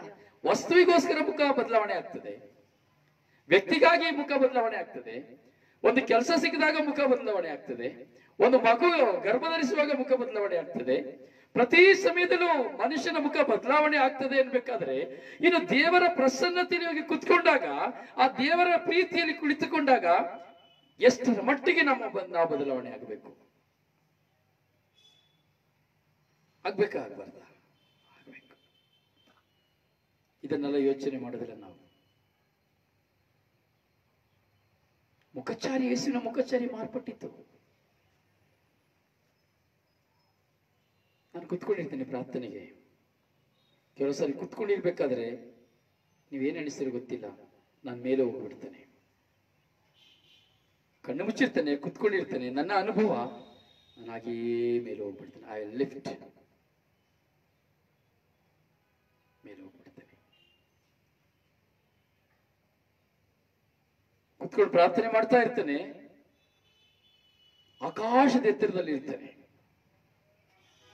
ಕುತ್ಕೊಂಡು ಪ್ರಾರ್ಥನೆ ಮಾಡ್ತಾ ಇರ್ತೇನೆ, ನನ್ನ ಮುಂದೆ ಯಾರೋ ಚಲಿಸ್ತಾರೆ, ನನ್ನ ಹಿಂದೆ ಮುಂದೆ ಯಾರೋ ಚಲಿಸ್ತಾರೆ. ಕೆಲವು ಸಾರಿ ನನಗೆ ಶಾಕ್ ಆಗಿ ನನ್ನ ಕಣ್ಣನ್ನು ತೆರೀತೇನೆ, ಯಾರು ಬಂದದ್ದು ಅಂತೇಳಿ.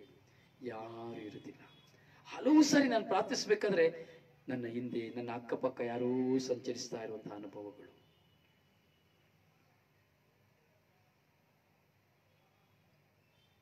ಪ್ರಿಯರೇ, ಪ್ರಾರ್ಥನೆಯಲ್ಲಿ ನಮಗೆ ಅನುಭವ ಆಗಬೇಕು. ಕೆಲವು ಸಾರಿ ಯಾರೋ ನನ್ನ ಬಂದು ನನ್ನ ತೋಳನ್ನು ಮುಟ್ತಾರೆ, ನನ್ನ ತೋಳನ್ನು ಮುಟ್ತಾರೆ.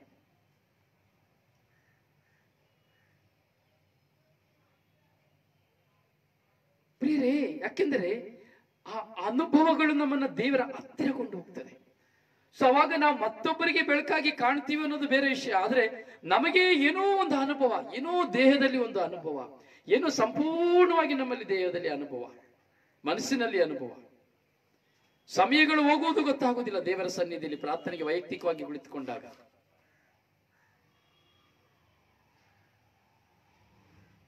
ವೈಯಕ್ತಿಕವಾಗಿ ಸಮಯ ಹೋಗುವುದು ಗೊತ್ತಾಗುವುದಿಲ್ಲ.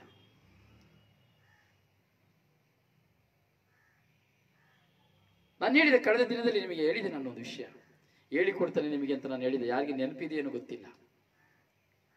ಪ್ರಿಯರೇ, ನಾವು ಪ್ರಾರ್ಥಿಸಬೇಕಾದ್ರೆ, ಪವಿತ್ರಾತ್ಮರಿಂದ ತುಂಬಿ ನಾವು ಪ್ರಾರ್ಥಿಸಬೇಕಾದ್ರೆ, ದೇವರ ಅನುಭವದಲ್ಲಿ ನಾವು ಪ್ರಾರ್ಥಿಸಬೇಕಾದ್ರೆ, ಈ ಶರೀರ ಮಾತ್ರ ಇರ್ತದೆ. ಶರೀರ ಮಾತ್ರ ನಾವು ಕುಳಿತುಕೊಂಡಿರುವಂತ ಜಾಗದಲ್ಲಿ ಇರ್ತದೆ. ಮನಸ್ಸು ನಾವಿರುವಂತ ಜಾಗದಲ್ಲಿ ಇರೋದೇ ಇಲ್ಲ. ದೇವರ ಬಳಿ ಹೋಗ್ಬಿಟ್ಟಿರ್ತದೆ, ಹೋಗ್ಬಿಡ್ತದೆ. ಈ ಲೋಕದಲ್ಲಿ ಇರೋದೇ ಇಲ್ಲ, ಗೊತ್ತೇ ಆಗೋದಿಲ್ಲ. ಎಷ್ಟು ಬೊಬ್ಬೆ ಪಕ್ಕದಲ್ಲಿ ಎಷ್ಟು ಜಗಳ ಮಾಡ್ತಾ ಇರಲಿ, ಕೂಗಾಡ್ತಾ ಇರಲಿ, ಕಿರ್ಚಾಡ್ತಾ ಇರಲಿ, ಏನು ಶಬ್ದ ಬರಲಿ, ಏನು ಗೊತ್ತಾಗೋದಿಲ್ಲ. So out of station, out of control ಹೋಗ್ಬಿಡ್ತೇವೆ. ಅಲ್ಲಿ ಇದ್ದೀವಿ ಅಂತ ನಮಗೆ ಗೊತ್ತೇ ಆಗೋದಿಲ್ಲ. ನಾನಾಗಿ ಪ್ರಾರ್ಥಿಸ್ತಾ ಇರ್ಬೇಕಾದ್ರೆ ಸ್ವರ್ಗಕ್ಕೆ ಹೋಗ್ತೀನಿ ಕೆಲವು ಸರಿ. ಸೊ ಅದು ನನ್ನ ಇಮ್ಯಾಜಿನೇಷನ್, ನನಗೆ ಗೊತ್ತಿಲ್ಲ, ಐ ಡೋಂಟ್ ನೋ ದಟ್. ನಾನು ಕೆಲವು ಸರಿ ಸ್ವರ್ಗಕ್ಕೆ ಹೋಗ್ತೇನೆ, ಅಲ್ಲಿ ಚಿನ್ನದ ಸ್ತಂಭಗಳನ್ನ ನಾನು ನೋಡ್ತೇನೆ, ಸಂಪೂರ್ಣವಾದ ಹೊಗೆ ಆವರಿಸುವುದನ್ನು ನಾನು ನೋಡ್ತೇನೆ, ದೂತರನ್ನ ಅಲ್ಲಿ ನಾನು ನೋಡ್ತೇನೆ. ಅನುಭವಗಳು, ಇದು ನನ್ನ ಸೈಡನು, ಇದು ನನ್ನ ಅನುಭವ, ನನ್ನ imagination. So creativity, I don't know that. ಅದು ನನಗೆ ಗೊತ್ತಿಲ್ಲ, ಅದು ನನಗೆ ಗೊತ್ತಿಲ್ಲ. ಆದರೆ ಇದು ನನ್ನ ಅನುಭವ. ಬಂಗಾರದ ದೊಡ್ಡ ದೊಡ್ಡ ಸ್ತಂಭಗಳು, ಸುಂದರವಾದ ಬಳ್ಳಿಗಳು, ಸುತ್ತಲೂ ಮೋಡದ ಮಂಜುಗಳು, ಹೊಗೆ ದಟ್ಟಕಾರವಾದ ಹೊಗೆಯಾಗಿರುವಂತಹ ಪರಿಸರಗಳು. ಕೆಲವು ಸಾರಿ ದೂತರು ನನ್ನ ಕರೆದುಕೊಂಡು ಹೋಗುವಂತಹ ಒಂದು ಅನುಭವ. ನನ್ನ ಆ ಕಡೆ ಈ ಕಡೆ ಎರಡು ದೂತರುಗಳು ನಾನು ಮಧ್ಯದಲ್ಲಿ ನನ್ನ ಕರೆದುಕೊಂಡು ಹೋಗುವಂತಹ ಅನುಭವ. ನನಗೆ ಗೊತ್ತಿಲ್ಲ, ಇದು ನನ್ನ creative imagination, I don't know that. ಆದ್ರೆ ನನ್ನ ಅನುಭವಗಳು, ಆ ಸಮಯದಲ್ಲಿ ನನ್ನ ಅನುಭವಗಳು. ಆದ್ರೆ ನನ್ನ ಶರೀರ ಇಲ್ಲಿರ್ತದೆ, ನಾನು ಅಲ್ಲಿರೋದಿಲ್ಲ. 3 ತಾಸು ಇರೋದಿಲ್ಲ ಕೆಲವು ಸಾರಿ. ಆ ನೆಲೆಯಿಂದ ಹೊರಗೆ ಬಂದ ತಕ್ಷಣ ನನ್ನ ಸಮಯ ನೋಡ್ಬೇಕಾದ್ರೆ, ಇನ್ನು 5 ನಿಮಿಷ ಆಗಿರ್ಬೋದು ಅಷ್ಟೇ ಅಂತ ನೋಡ್ಬೇಕಾದ್ರೆ ಅದು 2 ತಾಸು 3 ತಾಸು ಆಗಿರ್ತದೆ.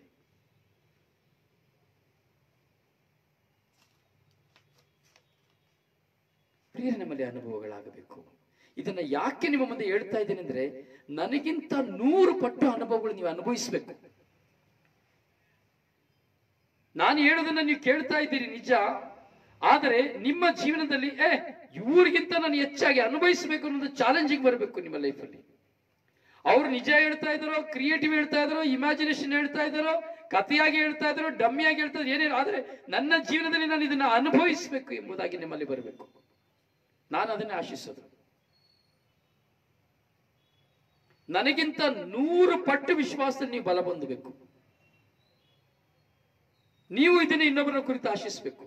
ನಿಮ್ಮಲ್ಲಿ ಅನುಭವಿಸುವಂತಹ ಅನುಭವಗಳು, ನಿಮ್ಮ ಅನುಭವಗಳು ಪರರ ಅನುಭವ ಆಗಲು ನಾವು ಯತ್ನಿಸಬೇಕು. ದೇವರನ್ನ ಕೊಡಬೇಕು, ನಾವು ತಿಳಿಸಬೇಕು ದೇವರನ್ನ.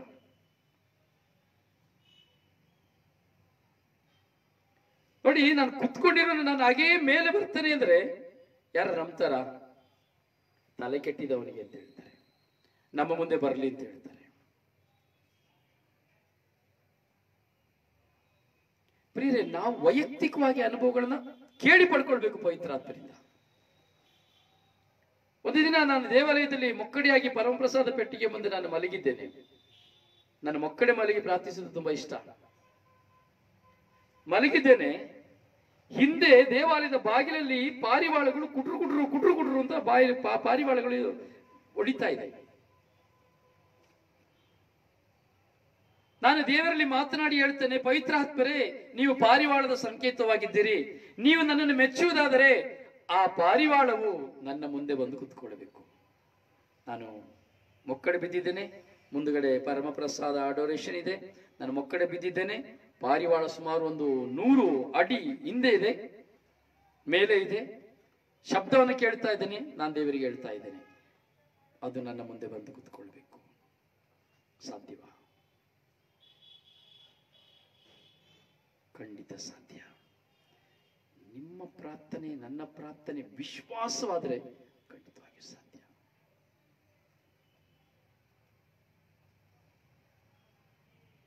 ಪ್ರಿಯರೇ, ಪ್ರಾರ್ಥಿಸುತ್ತಾ ಇದ್ದಾಗೆ 10 ನಿಮಿಷಗಳೊಳಗೆ ಆ ಹಿಂಬದಿಯಲ್ಲಿದ್ದಂತ ಪಾರಿವಾಳ ಪಟ ಪಟ ಪಟ ಪಟ ಪಟ ಪಟ ಅಂತ ಹೇಳಿ ಆರಿದನ ತಲೆ ಹತ್ರ ಬಂದು ಕುತ್ಕೊಳ್ತು.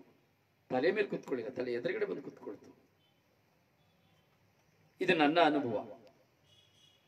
ಸೊ ಇದನ್ನ ನೀವು ತಗೊಳ್ಬೇಕು, ನೀವು ನನ್ನ ಹೊಗಳಬೇಕು, ತೆಗೊಳ್ಬೇಕು ಇಲ್ಲ. ಇದು ನನ್ನ ಅನುಭವ. ನೀವು ಟ್ರೈ ಮಾಡಬೇಕು, ನೀವು ಟ್ರೈ ಮಾಡ್ಬೇಕಷ್ಟೇ. ನಿಮ್ಮ ವಿಶ್ವಾಸ ನಿಮ್ಮನ್ನು ಬಲಪಡಿಸ್ತದೆ. ನಿಮ್ಮ ವಿಶ್ವಾಸ ನಿಮ್ಮನ್ನು ಬಲಪಡಿಸ್ತದೆ. ಹಾರುವ ಗುಬ್ಬಚ್ಚಿಗೆ ಹೇಳ್ತಾ ಇದೆ, ಸ್ವಾಮಿ, ನಾನು ಯಾವಾಗಲೂ ಟೆಸ್ಟ್ ಮಾಡೋದು, ಸ್ವಾಮಿ ನೀವು ಒಂದು ಪಕ್ಷಿಯಾಗಿ ಇದ್ದೀರಿ. ಹಾರುವ ಗುಬ್ಬಚ್ಚಿನ ಹೇಳ್ತೇನೆ, ಅದು ನಿಜವಾಗಿ ನಾನು ನಿಮ್ಮನ್ನು ಪ್ರೀತಿಸ್ತೇನೆ ಅನ್ನೋದಾದ್ರೆ ಸ್ವಾಮಿ, ಆ ಗುಬ್ಬಚ್ಚಿ ನನ್ನ ಕೈ ಮೇಲೆ ಬಂದು ಕುತ್ಕೊಳ್ಬೇಕು. ಎಲ್ಲಿ? ನನ್ನ ಕೈ ಮೇಲೆ ಹಾರುವ ಗುಬ್ಬಚ್ಚಿ, ಮನುಷ್ಯನ ಕಂಡ್ರೆ ಭಯ ಪಡುವಂತ ಗುಬ್ಬಚ್ಚಿ ಹಾರಿ ಬಂದು ಕೂತ್ಕೊಂಡಿದ್ದುಂಟು. ಈಗಲೂ ಆ ಸ್ಪರ್ಶ ಇಲ್ಲಿದೆ, ಜನರ ಮಧ್ಯದಲ್ಲಿ ಅದು. ಪ್ರಿಯರೇ, ನಾವು ಪ್ರಾರ್ಥಿಸುವಾಗ ಆ ಪ್ರಾರ್ಥನೆಯ ಅನುಭವಗಳು ನಮಗಾಗಬೇಕು. ಒಂದು ಮಾನಸಿಕವಾಗಿ, ಒಂದು ದೈಹಿಕವಾಗಿ, ಆತ್ಮಿಕವಾಗಿ ನಮ್ಮಲ್ಲಿ ದೇವರ ಅನುಭವಗಳನ್ನು ನಾವು ಕಂಡುಕೊಳ್ಳಬೇಕು. ಮೋಶೆಯನ್ನು ನಾವು ನೋಡ್ತೇವೆ, ಅಂತಹ ಪ್ರಕಾಶಮಯ. ಕೀರ್ತನೆಗಾರ ಅದೇ ಹೇಳ್ತಾನೆ, ಆತನತ್ತ ತಿರುಗಿದ ಮುಖವು ಪ್ರಕಾಶಿಸುವುದು, ಆತನತ್ತ ತಿರುಗಿದ ಮುಖವು ಪ್ರಕಾಶಿಸುವುದು. ಯಾಕೆ ಹೇಳಬೇಕು ಕೀರ್ತನೆಗಾರ ಮಾತನ್ನ?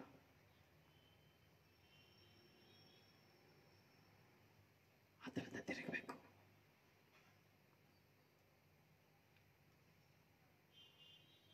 ನಾವು ಸಿದ್ಧರಾಗಬೇಕು ತಿರುಗಲಿಕ್ಕೆ, ಆಗ ಮಾತ್ರ ಪ್ರಕಾಶಿಸೋದು. ನಾವು ಸಿದ್ಧರಾಗಲಿಲ್ಲ ಅಂದ್ರೆ ಪ್ರಕಾಶಿಸ್ಲಿಕ್ಕೆ ಆಗೋದಿಲ್ಲ. ಪ್ರಿಯರೇ, ಇದೆಲ್ಲ ಸತ್ಯ ಪ್ರಿಯರೇ, ಇದೆಲ್ಲ ನಿಮಗೆ ಹೇಳ್ತಾ ಇರೋದು ನನ್ನ ಸತ್ಯ, ಸುಳ್ಳಲ್ಲ. ಸುಮ್ಮನೆ ಪ್ರಾರ್ಥನೆ ಮಾಡ್ತೀನಿ, ಧ್ಯಾನಕ್ಕೆ ಹೋಗ್ತೀನಿ, ಅನುಭವನೂ ಇಲ್ಲ, ಏನೂ ಇಲ್ಲ, ಮಣ್ಣಾಂಗಟ್ಟಿ ಅಂತ ಹೇಳ್ತಾರೆ. ಏನಿಲ್ಲ, ಸುಮ್ಮನೆ ಏನೋ ಪ್ರಾರ್ಥನೆಗೆ ಹೋದ್ರೆ ಪ್ರಾರ್ಥನೆ ಇದೆ. ಪ್ರಾರ್ಥನೆಗೆ ನೋಡಿ, ಕೆಲವರು 365 ದಿನ ಪ್ರಾರ್ಥನೆಗೆ ಹೋಗ್ತಾ ಇರ್ತಾರೆ, 365 ದಿನ ಧ್ಯಾನಕ್ಕೆ ಹೋಗ್ತಾರೆ, ಆದ್ರೆ ಬದಲಾವಣೆನೇ ಜೀವನದಲ್ಲಿ ಇರೋದಿಲ್ಲ. ಏನ ಪ್ರಯೋಜನ ಇದೆಯಾ? ಪ್ರಯೋಜನ ಇಲ್ಲ. ಏನ್ ಪ್ರಯೋಜನ? ಏನು ಪ್ರಯೋಜನ ಇಲ್ಲ. ಬದಲಾವಣೆಯನ್ನು ಕಾಣಬೇಕು ನಾವು, ಬದಲಾವಣೆಯನ್ನು ಕಾಣಬೇಕು. ನನ್ನ ಪ್ರಾರ್ಥನೆಯಲ್ಲಿ ನಾನು ಬದಲಾವಣೆಯನ್ನು ಕಾಣದೆ ಮತ್ತೊಬ್ಬರ ಪ್ರಾರ್ಥನೆಯಲ್ಲಿ ಬದಲಾವಣೆ ಕಂಡು ಏನು ಪ್ರಯೋಜನ? ನನ್ನ ವೈಯಕ್ತಿಕ ಪ್ರಾರ್ಥನೆಯಲ್ಲಿ ನಾನು ಬದಲಾವಣೆಯನ್ನಾಗಲಿ ಅನುಭವವನ್ನಾಗಲಿ ನಾನು ಕಾಣದೆ ಮತ್ತೊಬ್ಬರ ಪ್ರಾರ್ಥನೆಯಲ್ಲಿ ಬದಲಾವಣೆಯನ್ನು ಕಂಡ್ರೆ ಏನಾದ್ರೂ ಪ್ರಯೋಜನ ಉಂಟಾ? ಇಲ್ಲ. ಇನ್ನೊಬ್ಬರು ಅಯ್ಯೋ ಅವ್ರು ಹಾಗೆ ಆಯ್ತು, ಏನು ಪ್ರಯೋಜನ ಇಲ್ಲ. ಅವ್ರಿಗೆ ಆಯ್ತು ಅಷ್ಟು, ನಿನಗೇನಾಯ್ತು, ನನಗೇನಾಯ್ತು? ಅಯ್ಯೋ ಅವರು ಬಿದ್ರು, ರಭಾರ್ ಬಿದ್ರು, ಅವರು ಬಿದ್ರು, ನಿನಗೇನಾಯ್ತು? ಬಿದ್ದಿದ್ ಯಾಕೆ ಅಂತ ಗೊತ್ತಿಲ್ಲ, ಆದ್ರೆ ದೈವಾನುಭವದಲ್ಲಿ ಬಿಡ್ತಾರೆ. ನಂದು ಕ್ಲಿಪ್ಗಳಿದೆ, ಅದನ್ನ ಸುಮಾರು ಕ್ಲಿಪ್ಗಳು ಎಲ್ಲೆಲ್ಲೂ ಹೋಗಿದೆ. ಪ್ರಾರ್ಥಿಸುವಾಗ ಸುಮ್ಮನೆ ಕರಗಳನ್ನ ಚಾಚುವಾಗ ಎಷ್ಟೋ ಜನ ಹಾಗೇ ಫ್ಲೈ ಆಗಿ ಬಿಡ್ತಾ ಇದ್ರು, ಕೆಳಗೆ ಬಿದ್ದು ಹೋಗ್ತಾ ಇದ್ರು. ಕರಗಳನ್ನ ಚಾಚುವಾಗ, ಊದುವಾಗ, ಕಣ್ಣಿನಿಂದ ನೋಡುವಾಗ. ಯಾಕೆ ಇದನ್ನೆಲ್ಲ ಯಾಕೆ ನಿಮಗೆ ಹೇಳ್ತಾ ಇದ್ದೇನೆ ಅಂದ್ರೆ, ನೀವು ಇಂತಹ ಒಂದು ಕೃಪೆಗಳನ್ನ ಪಡೆದುಕೊಳ್ಳಬೇಕು. ನಾವು ಧರ್ಮಸಭೆ ಅಭಿವೃದ್ಧಿಗಾಗಿ ಇಂತಹ ಒಂದು ಕೃಪೆಗಳಿಗಾಗಿ ನಾವು ಪ್ರಾರ್ಥಿಸಬೇಕು, ಧರ್ಮಸಭೆಯನ್ನು ಕಟ್ಟುವುದಕ್ಕಾಗಿ. ನಾನು ಪದೇ ನಿಮಗೆ ಅದೇ ಹೇಳುದು, ನನಗಿಂತ 100 ಪಟ್ಟು ವಿಶ್ವಾಸ ನಿಮಗೆ ಬರಬೇಕು. ಒಂದು ವಿಶ್ವಾಸಿನ ನೋಡ್ತೀನಿ ಅಂದ್ರೆ ನಿಮಗೆ ಬರಬೇಕು, ನಾನು ಅವರಿಗಿಂತ ನಾನು ಶಕ್ತವಾಗಬೇಕು ಎಂಬುದಾಗಿ. ಎಲಿಯನನ್ನು ನೋಡುವಾಗ ಎಲಿಶನಿಗೆ ಅದೇ ವರ ಬೇಕು ಅನ್ನೋದು. ನೋಡಿ, ಎಲಿಯನ ಪುಸ್ತಕ ನೀವು ತೆಗೆದುಕೊಂಡು ನೋಡಿ, ಅಲ್ಲ ಏನ್ ಬೇಕು ಅಂದ್ರೆ ಅವನಿಗೆ ಬೇಕಾಗಿರೋ ವರನೇ ಕೇಳ್ತಾನೆ. ನಿನಗೆ ಏನಿದೆ ಆ ವರ ನನಗೆ 2 ಪಟ್ಟು ಕೊಡಬೇಕು ಅಂತ ಕೇಳ್ತಾನೆ ಎಲೀಷಾ. ನನ್ನ ಬಿಟ್ಬಿಡು ಅಂತ ಹೇಳ್ತಾನೆ. 5 ಸರಿ ನನ್ನ ಬಿಟ್ಟೋಗು, ಎಲ್ಲಿ ಹೋದ್ರೂ ಜೊತೆಲೆ ಹೋಗ್ತಾನೆ, ಇಲ್ಲ ನಾನು ಬಿಟ್ಟು ಹೋಗೋದಿಲ್ಲ. ಏನು ನಿನಗೇನ್ ಬೇಕು? ನಿನಗಿರುವಂತಹ ವರದಲ್ಲಿ ನನಗೆ 2 ಪಟ್ಟು ವರದಾನಗಳನ್ನ ಕೊಡಬೇಕು. ನಿನಗೆ ಏನಿದೆ ಅದನ್ನ 2 ಪಟ್ಟು ವರದಾನಗಳನ್ನ ಕೊಡು ಅಂತ ಕೇಳ್ಕೊಡ್ತಾನೆ ಎಲೀಷಾ. ಇದು ವಿಶ್ವಾಸ, ಇದು ವಿಶ್ವಾಸ. ಎಲಿಯ ಕೇಳಿದಂತಹ ಮಾತು ಅಷ್ಟೇ, ನಿಮಗೆ ಏನು ವರದಾನಗಳಿದೆಯೋ, ನಿಮಗೆ ಏನು ಕೃಪೆಗಳಿದೆಯೋ ಅದು ನನಗೆ 2 ಪಟ್ಟು ಕೊಡಿ, 2 ಪಟ್ಟು ಕೊಡಿ ಅಂತ ಕೇಳ್ತಾನೆ. ನಮ್ಮ ಪ್ರಾರ್ಥನೆ ಅದೇ ಆಗಬೇಕು. ಇನ್ನೊಬ್ಬರು ಪ್ರಾರ್ಥಿಸ್ತಾ ಇದ್ರೆ ಅದಕ್ಕಿಂತ 2 ಪಟ್ಟು ನಾನು ಪ್ರಾರ್ಥಿಸಬೇಕು. ಇನ್ನೊಬ್ಬರು ವಿಶ್ವಾಸದಲ್ಲಿದ್ದಾರೆ, ಅದಕ್ಕಿಂತ 2 ಪಟ್ಟು ಪ್ರಾರ್ಥಿಸಬೇಕು.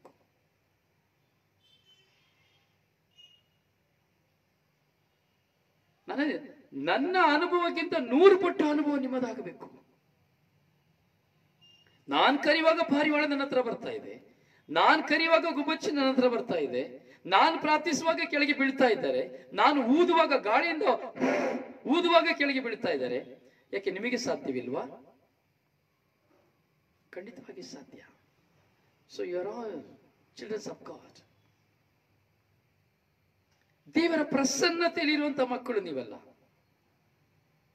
ಹೌದಲ್ಲ ಶಾಂತಿ ಸಂತೋಷ್?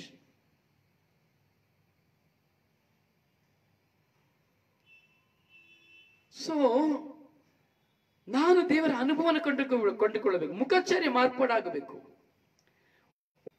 ಯೇಸು ಸ್ವಾಮಿಯ ವಸ್ತ್ರವು ಬೆಳ್ಳಗಾಯಿತು, ಅವರ ಮುಖಚಾರ್ಯ ಆಯ್ತು. ನೋಡಿ, ಕುಗ್ಗಿ ಹೋಗಿ ಸೊಕ್ಕಿಗೆ ಸಂತೋಷವೇ ಇಲ್ಲದೆ ಇರ್ತೇವೆ ಜೀವನದಲ್ಲಿ. ಏನು ಇಲ್ಲದೆ, ಸಂತೋಷ ಇಲ್ಲದೆ, ನಿರಾಶೆಯುಳ್ಳವರಾಗಿ, ಆನಂದವಿಲ್ಲದೆ, ಏಕಾಂಗಿತನದಲ್ಲಿ ಗೊಂದಲವಾಗಿ ನಾವಿರ್ತೇವೆ. ಆದರೆ ನಮ್ಮನ್ನು ಪ್ರೀತಿಸುವಂತಹ ವ್ಯಕ್ತಿ ನಮ್ಮ ಬಳಿ ಬರಬೇಕಾದರೆ, ಒಂದು ವ್ಯಕ್ತಿಯಿಂದ ನಮಗೆ ಪ್ರೀತಿ ಸಿಕ್ಕಬೇಕಾದರೆ, ಒಂದು ವ್ಯಕ್ತಿಯ ನುಡಿಗಳಿಂದ ನಮಗೆ ಸಂತೋಷ ಸಿಕ್ಕಬೇಕಾದರೆ, ಆ ವ್ಯಕ್ತಿಯ ಮುಖ ಬದಲಾವಣೆ ಆಗ್ತದೆ. Is goes to presence. ಏನು ಹೇಗಿದೆ, ಏನು ಇಷ್ಟು ಸಂತೋಷವಾಗಿದೆಯಲ್ಲ, ಅದೇ ಅನುಭವ, ಅದೇ ಅನುಭವ. ಈ ಅನುಭವಗಳು ನಮ್ಮದಾಗಬೇಕು. ಹೀಗೆ ಮನುಷ್ಯನಲ್ಲಿ ನೋಡ್ತೇವೆ, ದೇವರಲ್ಲಿ ಈ ಅನುಭವಗಳು ನಮ್ಮದಾಗಬೇಕು. ಈ ಅನುಭವಗಳಲ್ಲಿ ನಾವು ಹೋಗಬೇಕಾದ್ರೆ ದೇವರ ಕೃಪೆ, ದೇವರ ಪ್ರೆಸೆನ್ಸ್. ಮುಖಚಾರ್ಯ ಮಾರ್ಪಟ್ಟಿತು, ಮೋಶೆ ಮುಖ ಮಾರ್ಪಟ್ಟಿತು. ಸೊ ಎರಡನೇದಾಗಿ ಕೀರ್ತನೆಗಾರ ಹೇಳುತ್ತಾನೆ, ಆತನತ್ತ ತಿರುಗಿದ ಮುಖವು ಪ್ರಕಾಶಿಸಲ್ಪಡುವುದು. ಮೂರನೇದಾಗಿ ನಾವು ನೋಡ್ತೇವೆ, ಎಲಿಯನ ಹತ್ರ ಎಲೀಷಾ ಕೇಳ್ತಾನೆ, ನಿನ್ನ ವರ ನನಗೆ ಎರಡರಷ್ಟು ಕೊಡು. ಆದ್ರೆ ಅಲ್ಲಿ ತಪ್ಪು ಮಾಡಿಬಿಟ್ಟ ಎಲೀಷಾ ಅಲ್ಲಿ ಕೇಳಿದ್ದು, ನಿನಗಿರುವಂತದನ್ನ 2 ಪಟ್ಟು ನನಗೆ ವರದಾನಗಳನ್ನ ಕೊಡಬೇಕು ಅಂತ ಕೇಳಿದ. ಆದರೆ ನಿಜವಾಗಿಯೂ ಎಲೀಷಾ ಕೇಳಬೇಕಾಗಿದೆ ಏನು ಗೊತ್ತುಂಟಾ? ನಿನಗಿರುವಂತ ದೇವರ ಆತ್ಮರ ನನಗೆ ಪಡೆದುಕೊಡು ಅಂತ ಕೇಳಬೇಕಾಗಿತ್ತು. ನಿನಗಿರುವಂತ ಆತ್ಮರ ಶಕ್ತಿ ನನಗೆ ಬೇಕು ಅಂತ ಹೇಳಬೇಕಾಗಿತ್ತು. ಪವಿತ್ರ ಆತ್ಮ ನನಗೆ ಬೇಕು ಅಂತ ಕೇಳಬೇಕಿತ್ತು. ಪ್ರಿಯರೇ, ಈ ಅನುಭವಗಳು ನಮ್ಮ ಜೀವನದಲ್ಲಿ ಕಾಣಬೇಕು. ಒಂದು ಸಹೋದರಿ ಹೇಳ್ತಾ ಇದ್ರು ನಂತರ ಮಾತನಾಡಬೇಕಾದ್ರೆ, ನನಗೆ 2 ಗಂಟೆ ಆಗಬೇಕಾದ್ರೆ ನಾನು ನನ್ನ ಕೋಣೆಗೆ ಹೋಗ್ತೇನೆ. ನನ್ನ ಕೋಣೆಗೆ ಹೋಗುವಾಗ ನನ್ನ ಮನೆಯಲ್ಲಿ ಒಂದು ಡಿವೈನ್ ಮರ್ಸಿ ಫೋಟೋ ಇದೆ ನನ್ನ ಕೋಣೆಯಲ್ಲಿ. ಅಲ್ಲಿ ಹೋಗುವಾಗ ನಾನು ಮಾತನಾಡ್ತೇನೆ. ನನಗೆ ಮಾತನಾಡುವ ಅನುಭವ ಆಗ್ತದೆ. ನನಗೇನು ಬೇಕು ಅಂದ್ರೆ ನಾನು ಅವ್ರ ಹತ್ರನೇ ಹೋಗಿ ಮಾತನಾಡ್ತೇನೆ. ನನಗೆ ಯಾರು ಇಲ್ಲ ಮಾತನಾಡ್ಲಿಕ್ಕೆ. ನಾನು ಎಲ್ಲವನ್ನ ನನ್ನ ಅವ್ರ ಹತ್ರನೇ ಹೋಗಿ ನಾನು ಮಾತನಾಡೋದು. ನೋಡಿ, ಆಕೆ ವಿಶ್ವಾಸ, ಆಕೆ ಆಳವಾದ ವಿಶ್ವಾಸ ನೋಡಿ. ಯಾರೂ ಇಲ್ಲ, ಪತಿ ಹೊರದೇಶದಲ್ಲಿ, ಒಂದು ಪುಟ್ಟ ಮಗು, ಏಕಾಂಗಿತನ. ಆದ್ರೆ ಆಕೆ ಪ್ರೀತಿಸ್ತಾ ಇರುವುದು ದೇವರನ್ನ, ಯೇಸು ಸ್ವಾಮಿಯನ್ನ. ಎಲ್ಲವನ್ನ ದೇವರಿಗಾಗಿಯೇ ದೇವರನ್ನ ಪ್ರೀತಿಸ್ತಾ ಇದ್ದಾಳೆ. ಅವಳು ಹೇಳ್ತಾಳೆ, ದೇವ್ರ ನನ್ನೊಟ್ಟಿಗೆ ನಾನು ಮಾತನಾಡ್ತೀನಿ. ದೇವರೊಟ್ಟಿಗೆ ನನ್ಗೆ ಏನೇ ಬೇಕು ಅಂದ್ರೆ ನಾನು ಅಲ್ಲಿ ಹೋಗಿ ನಾನು ನಿಂತ್ಕೊಂಡು ಮಾತನಾಡ್ತೇನೆ. ನನಗೆ ಸಂತೋಷ ಆಗ್ತದೆ. ಪ್ರಿಯರೇ, ಈ ಅನುಭವಗಳು ನಮ್ಮೊಳಗೆ ಪ್ರವೇಶಿಸಬೇಕು. ನಮಗೆ ಭಾಸವಾಗಬೇಕು, ನಾನು ದೇವರ ಮುಂದೆ ಇದ್ದೇನೆ, ನಾನು ದೇವರನ್ನ ನೋಡ್ತಾ ಇದ್ದೇನೆ, ದೇವರು ನನ್ನನ್ನು ನೋಡ್ತಾ ಇದ್ದಾರೆ. ಅನುಭವಗಳಾಗಬೇಕು. ಈಗ ಯೇಸು ಸ್ವಾಮಿ ಏನ್ ಮಾಡ್ತಾ ಇದ್ರು? ಪ್ರಾರ್ಥನೆ ಮಾಡುವಾಗ ಬೆಟ್ಟವನ್ನು ಹತ್ತಿ ಹೋಗ್ತಾ ಇದ್ರು ಪ್ರಾರ್ಥನೆ ಮಾಡ್ಲಿಕ್ಕೆ. ಪ್ರಾರ್ಥನಾ ಸಮಯದಲ್ಲಿ ಅವರ ಮುಖಚಾರ್ಯ ಸಂಪೂರ್ಣವಾಗಿ ಮಾರ್ಪಾಡಾಗ್ತಾ ಇತ್ತು. ಅವರ ಉಡುಪು ಸಹ ಬೆಳ್ಳಗಾಗ್ತಾ ಇತ್ತು.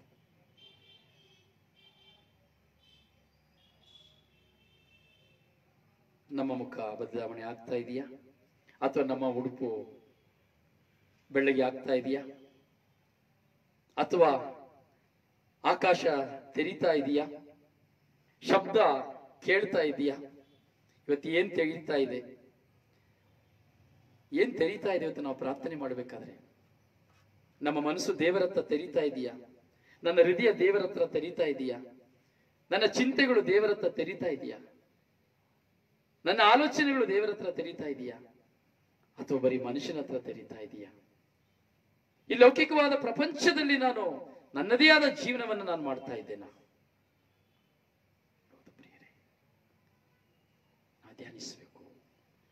ದೇವರ ಆತ್ಮರನ್ನ ನಮ್ಮ ಜೀವನದಲ್ಲಿ ಅನುಭವಿಸಬೇಕು. ಕೆಲವರು ಬರ್ತಾ ಇದ್ರು ನನ್ನ ಹತ್ರ ಮಾತನಾಡ್ಲಿಕ್ಕೆ. ಅವ್ರು ಮಾತಾಡ್ಲಿಕ್ಕೆ ಬರುವಾಗಲೇ ನನ್ನ ಮನಸ್ಸು ಹೇಳ್ತಾ ಇತ್ತು, ನೀನು ಅವ್ರನ್ನ ಅಪ್ಪಿಕೋ, ಅವ್ರು ನಿನ್ನ ಅಪ್ಪಿಕೊಳ್ತಾನೆ, ಇಲ್ಲ ನೀನು ಹಗ್ಗು ಮಾಡೋರ್ನ ಅಂತೇಳಿ. ಕೆಲವು ಸ್ನೇಹಿತರು ಬರಬೇಕಾದ್ರೆ, ಗಂಡು ಮಕ್ಕಳೆಲ್ಲ ಬರಬೇಕಾದ್ರೆ, ಯೂತ್ಸ್ ಎಲ್ಲ ಬರಬೇಕಾದ್ರೆ ನಾನು ನನ್ನ 2 ಕೈಗಳನ್ನ ಹೀಗೆ ಚಾಚ್ತಾ ಇದ್ದೆ. ಅವ್ರು ಬಂದು ನನ್ನ ಅಪ್ಪಿಕೊಳ್ತಾ ಇದ್ರು.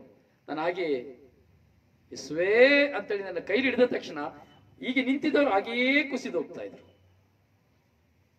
ಹಾಗೆಯೇ ತೋಳಲ್ಲೇ ಕುಸಿದು ಹೋಗ್ತಾ ಇದ್ರು. ಎಂತಹ ಅನುಭವ! ಈ ಅನುಭವಗಳನ್ನ ನೀವು ಅನುಭವಿಸ್ಬೇಕು. ಅವರ ತೋಳಿನಲ್ಲಿ ಕೈ ಇಡಬೇಕಾದ್ರೆ, ಯೇಸುವೇ ಅಂತ ಕೈ ಇಡಬೇಕಾದ್ರೆ ಹಾಗೆಯೇ ಕುಗ್ಗಿ ಹೋಗ್ತಾ ಇದ್ರು. ಅನುಭವಿಸ್ಬೇಕು ಅನುಭವ. ಅಂದ್ರೆ ದೇವರ ಪ್ರಸನ್ನತೆ ನಮ್ಮಲ್ಲಿ ಇರುವುದನ್ನ ನಾವು ಪ್ರತಿಯೊಬ್ಬರು ಅನುಭವಿಸ್ಬೇಕು. ಸುಮ್ಮನೆ ಕ್ರೈಸ್ತ ವಿಶ್ವಾಸಿ ಪ್ರಾರ್ಥನೆ ಮಾಡ್ತೀನಿ ಇಲ್ಲ, ನನ್ನಲ್ಲಿ ಅನುಭವಗಳು ಬೇಕು. ಯೇಸುಸ್ವಾಮಿ ಪ್ರಾರ್ಥನೆ ಮಾಡಿ ಪಡೆದುಕೊಂಡಂತಹ ಅನುಭವಗಳು, ಯೇಸುಸ್ವಾಮಿಯ ಕೃಪೆಯಿಂದ ಈ ಲೋಕದಲ್ಲಿ ಹರಿಸಲ್ಪಟ್ಟಂತಹ ಅನುಭವಗಳು, ಯೇಸುಸ್ವಾಮಿ ತನ್ನ ಪ್ರೇಷಿತರಿಗೆ ಕೊಟ್ಟಂತಹ ಅನುಭವಗಳು ನಮ್ಮದಾಗಬೇಕು, ನಮ್ಮ ಸ್ವಂತವಾಗಿಸಿಕೊಳ್ಳಬೇಕು. ಎಷ್ಟು ಜನ ಸಿದ್ಧರಾಗಿದ್ದೇವೆ ನೋಡಿ. ಯೇಸುಸ್ವಾಮಿ ನಿರ್ಜನ ಪ್ರದೇಶಕ್ಕೆ ಹೋಗಿ ಯಾವಾಗಲೂ ವಾಡಿಕೆಯಾಗಿ ಪ್ರಾರ್ಥನೆ ಮಾಡ್ತಾ ಇದ್ರು. ನಾವು ಎಲ್ಲಿ ವಾಡಿಕೆಯಾಗಿ ಪ್ರಾರ್ಥನೆ ಮಾಡ್ತಾ ಇದ್ದೇವೆ? ಎಲ್ಲಿ ನಿರ್ಜನ ಪ್ರದೇಶಕ್ಕೆ ಹೋಗಿ ಇದೆ? ನಿಮಗೆ ನಿರ್ಜನ ಪ್ರದೇಶ ಬೆಟ್ಟಕ್ಕೆ ಹೋಗಿ ಅಂತ ಹೇಳೋದಿಲ್ಲ ಪ್ರಿಯರೇ. ರಾತ್ರಿ 10:30 ಗಂಟೆಗೆ ನಾನು ಬೆಟ್ಟದ ತಪ್ಪಲಿಗೆ ಹೋಗ್ತಾ ಇದ್ದೆ. ಭಯಂಕರ ಕತ್ತಲು, ಏನು ಕಾಣ್ತಾ ಇರ್ಲಿಲ್ಲ.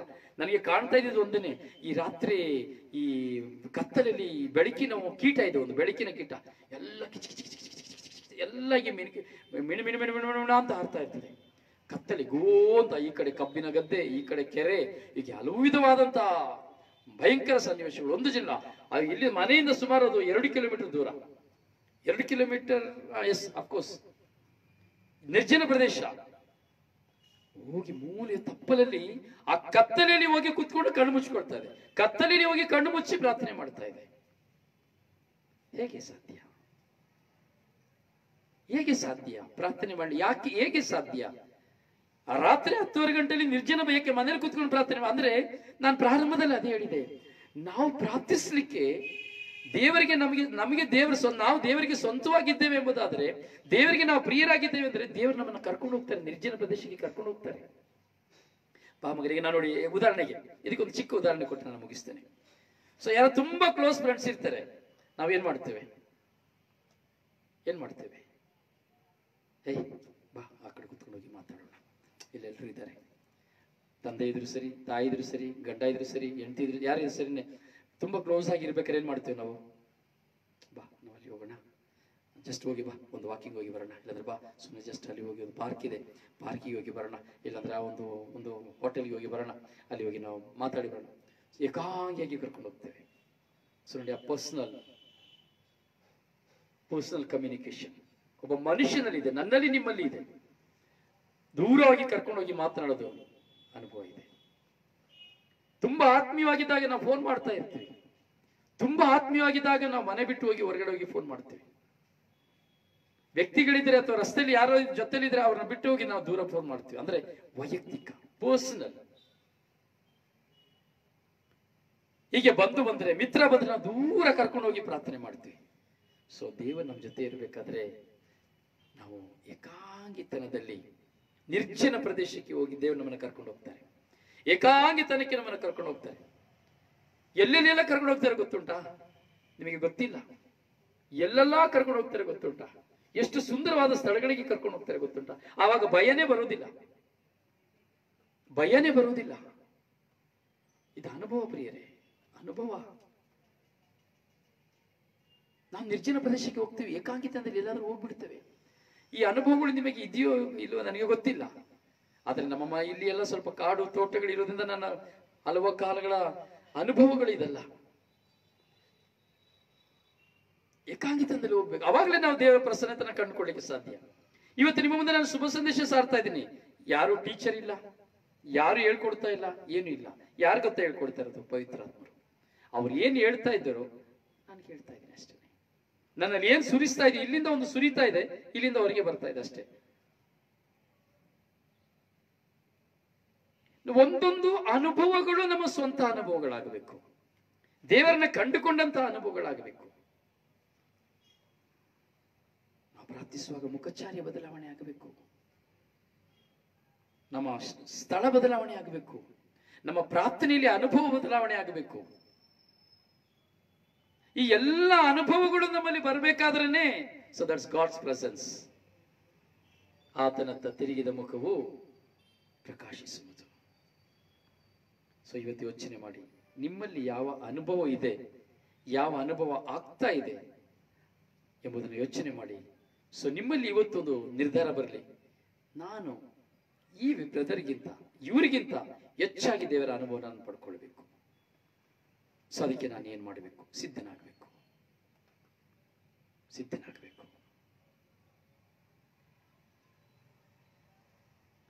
ದೇವರು ಮಾತನಾಡ್ತಾರೆ, ದೇವರ ಶಬ್ದ ನಮ್ಮ ಹೃದಯದಲ್ಲಿ ಮಾತನಾಡ್ತದೆ, ಪ್ರೇರಣೆ ಆಗ್ತದೆ, ಹೃದಯದಲ್ಲಿ ಪ್ರೇರಣೆ ಆಗ್ತದೆ.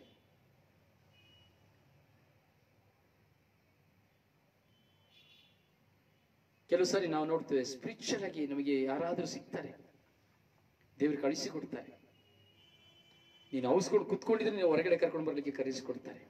ನೀನು ಏಕಾಗಿ ತಂದಲ್ಲಿದ್ರೆ ನಿನ್ಗೆ ಯಾರನ್ನಾದ್ರೂ ಒಬ್ಬರನ್ನ ಕೊಡ್ತಾರೆ, ನಿನ್ನ ಬಲಪಡಿಸ್ಲಿಕ್ಕೆ, ನಿನ್ನ ದೃಢಪಡಿಸ್ಲಿಕ್ಕೆ, ನಿನಗೆ ಸಂತೋಷನ ಕೊಡ್ಲಿಕ್ಕೆ, ನಿನಗೆ ಪ್ರೀತಿಯನ್ನು ಕೊಡ್ಲಿಕ್ಕೆ, ನಿನಗೆ ದೈವಾನುಭವವನ್ನು ಕೊಡ್ಲಿಕ್ಕೆ, ನಿನ್ನ ಏಕಾಂಗಿತನದಿಂದ ದೂರ ಮಾಡಲಿಕ್ಕೆ, ನಿನ್ನನ್ನು ಒಂದು ಆಧ್ಯಾತ್ಮಿಕವಾಗಿ ಬೆಳೆಸಲಿಕ್ಕೆ ದೇವರು ಕೊಡ್ತಾರೆ. ಆದರೆ ನಾವು ಸಜ್ಜಾಗಬೇಕು, ದೇವರಲ್ಲಿ ಪ್ರಾರ್ಥಿಸಬೇಕು, ಎಲ್ಲವನ್ನು ಒಳಿತಿಗಾಗಿ ಪಡೆದುಕೊಳ್ಳಿಕ್ಕೆ ನಾವು ಸಿದ್ಧರಾಗಬೇಕು. ಅದರಿಂದ ಇವತ್ತು ನಾವು ಧ್ಯಾನಿಸಿದೆವು ಲೂಕನ ಶುಭ ಸಂದೇಶ 9ನೇ ಅಧ್ಯಾಯ 18ನೇ ವಾಕ್ಯ. ಏಕಾಂತವಾಗಿ ಯೇಸುಸ್ವಾಮಿ ಪ್ರಾರ್ಥನೆ ಮಾಡಲಿಕ್ಕೆ ಹೋದರು. ಲೂಕನ ಶುಭ ಸಂದೇಶ 9ನೇ ಅಧ್ಯಾಯ 29ನೇ ವಾಕ್ಯ. ಪ್ರಾರ್ಥನೆ ಮಾಡುವಾಗ, ಪ್ರಾರ್ಥನೆ ಮಾಡಲಿಕ್ಕೆ ಯೇಸು ಬೆಟ್ಟವನ್ನು ಹತ್ತಿದ್ದರು. ಪ್ರಾರ್ಥನಾ ಸಮಯದಲ್ಲಿ ಮುಖಚಾರ್ಯೆ ಮಾರ್ಪಟ್ಟಿತು, ಅವರ ಉಡುಪು ಬೆಳ್ಳಗೆ ಪ್ರಜ್ವಲಿಸಿತು. ಲೂಕನ ಶುಭ ಸಂದೇಶ 5ನೇ ಅಧ್ಯಾಯ 15, 16ನೇ ವಾಕ್ಯ. ಯೇಸು ನಿರ್ಜನ ಪ್ರದೇಶಕ್ಕೆ ಹೋಗಿ ಎಂದಿನಂತೆ ಪ್ರಾರ್ಥನೆಯಲ್ಲಿ ಮಗ್ನರಾಗ್ತಾ ಇದ್ರು. ಈ 3 ವಾಕ್ಯಗಳನ್ನ ಇಂದು ನೀವು ಮೆಲುಕು ಹಾಕಬೇಕು, ಧ್ಯಾನಿಸಬೇಕು. ನಿಮಗೆ ಒಂದು ಚಾಲೆಂಜ್ ಬರಬೇಕು, ನನಗಿಂತ 100 ಪಟ್ಟು ನೀವು ಶಕ್ತಿಯುತರಾಗಬೇಕೆಂಬುದಾಗಿ. ದಯವಿಟ್ಟು ಎಲ್ಲ ಗ್ರೂಪ್ಗಳಿಗೂ ಶೇರ್ ಮಾಡಿ. ದೇವರು ನಿಮ್ಮನ್ನು ಆಶೀರ್ವದಿಸಲಿ, ನಿಮ್ಮ ವಿಶ್ವಾಸ 100 ಪಟ್ಟು ಬಲ ಹೊಂದಲಿ. ನಿಮಗಾಗಿ ಪ್ರಾರ್ಥಿಸುವ ನಿಮ್ಮ ಸೇವಕ brother Rozario Pandavapura. May God bless you. Praise the Lord.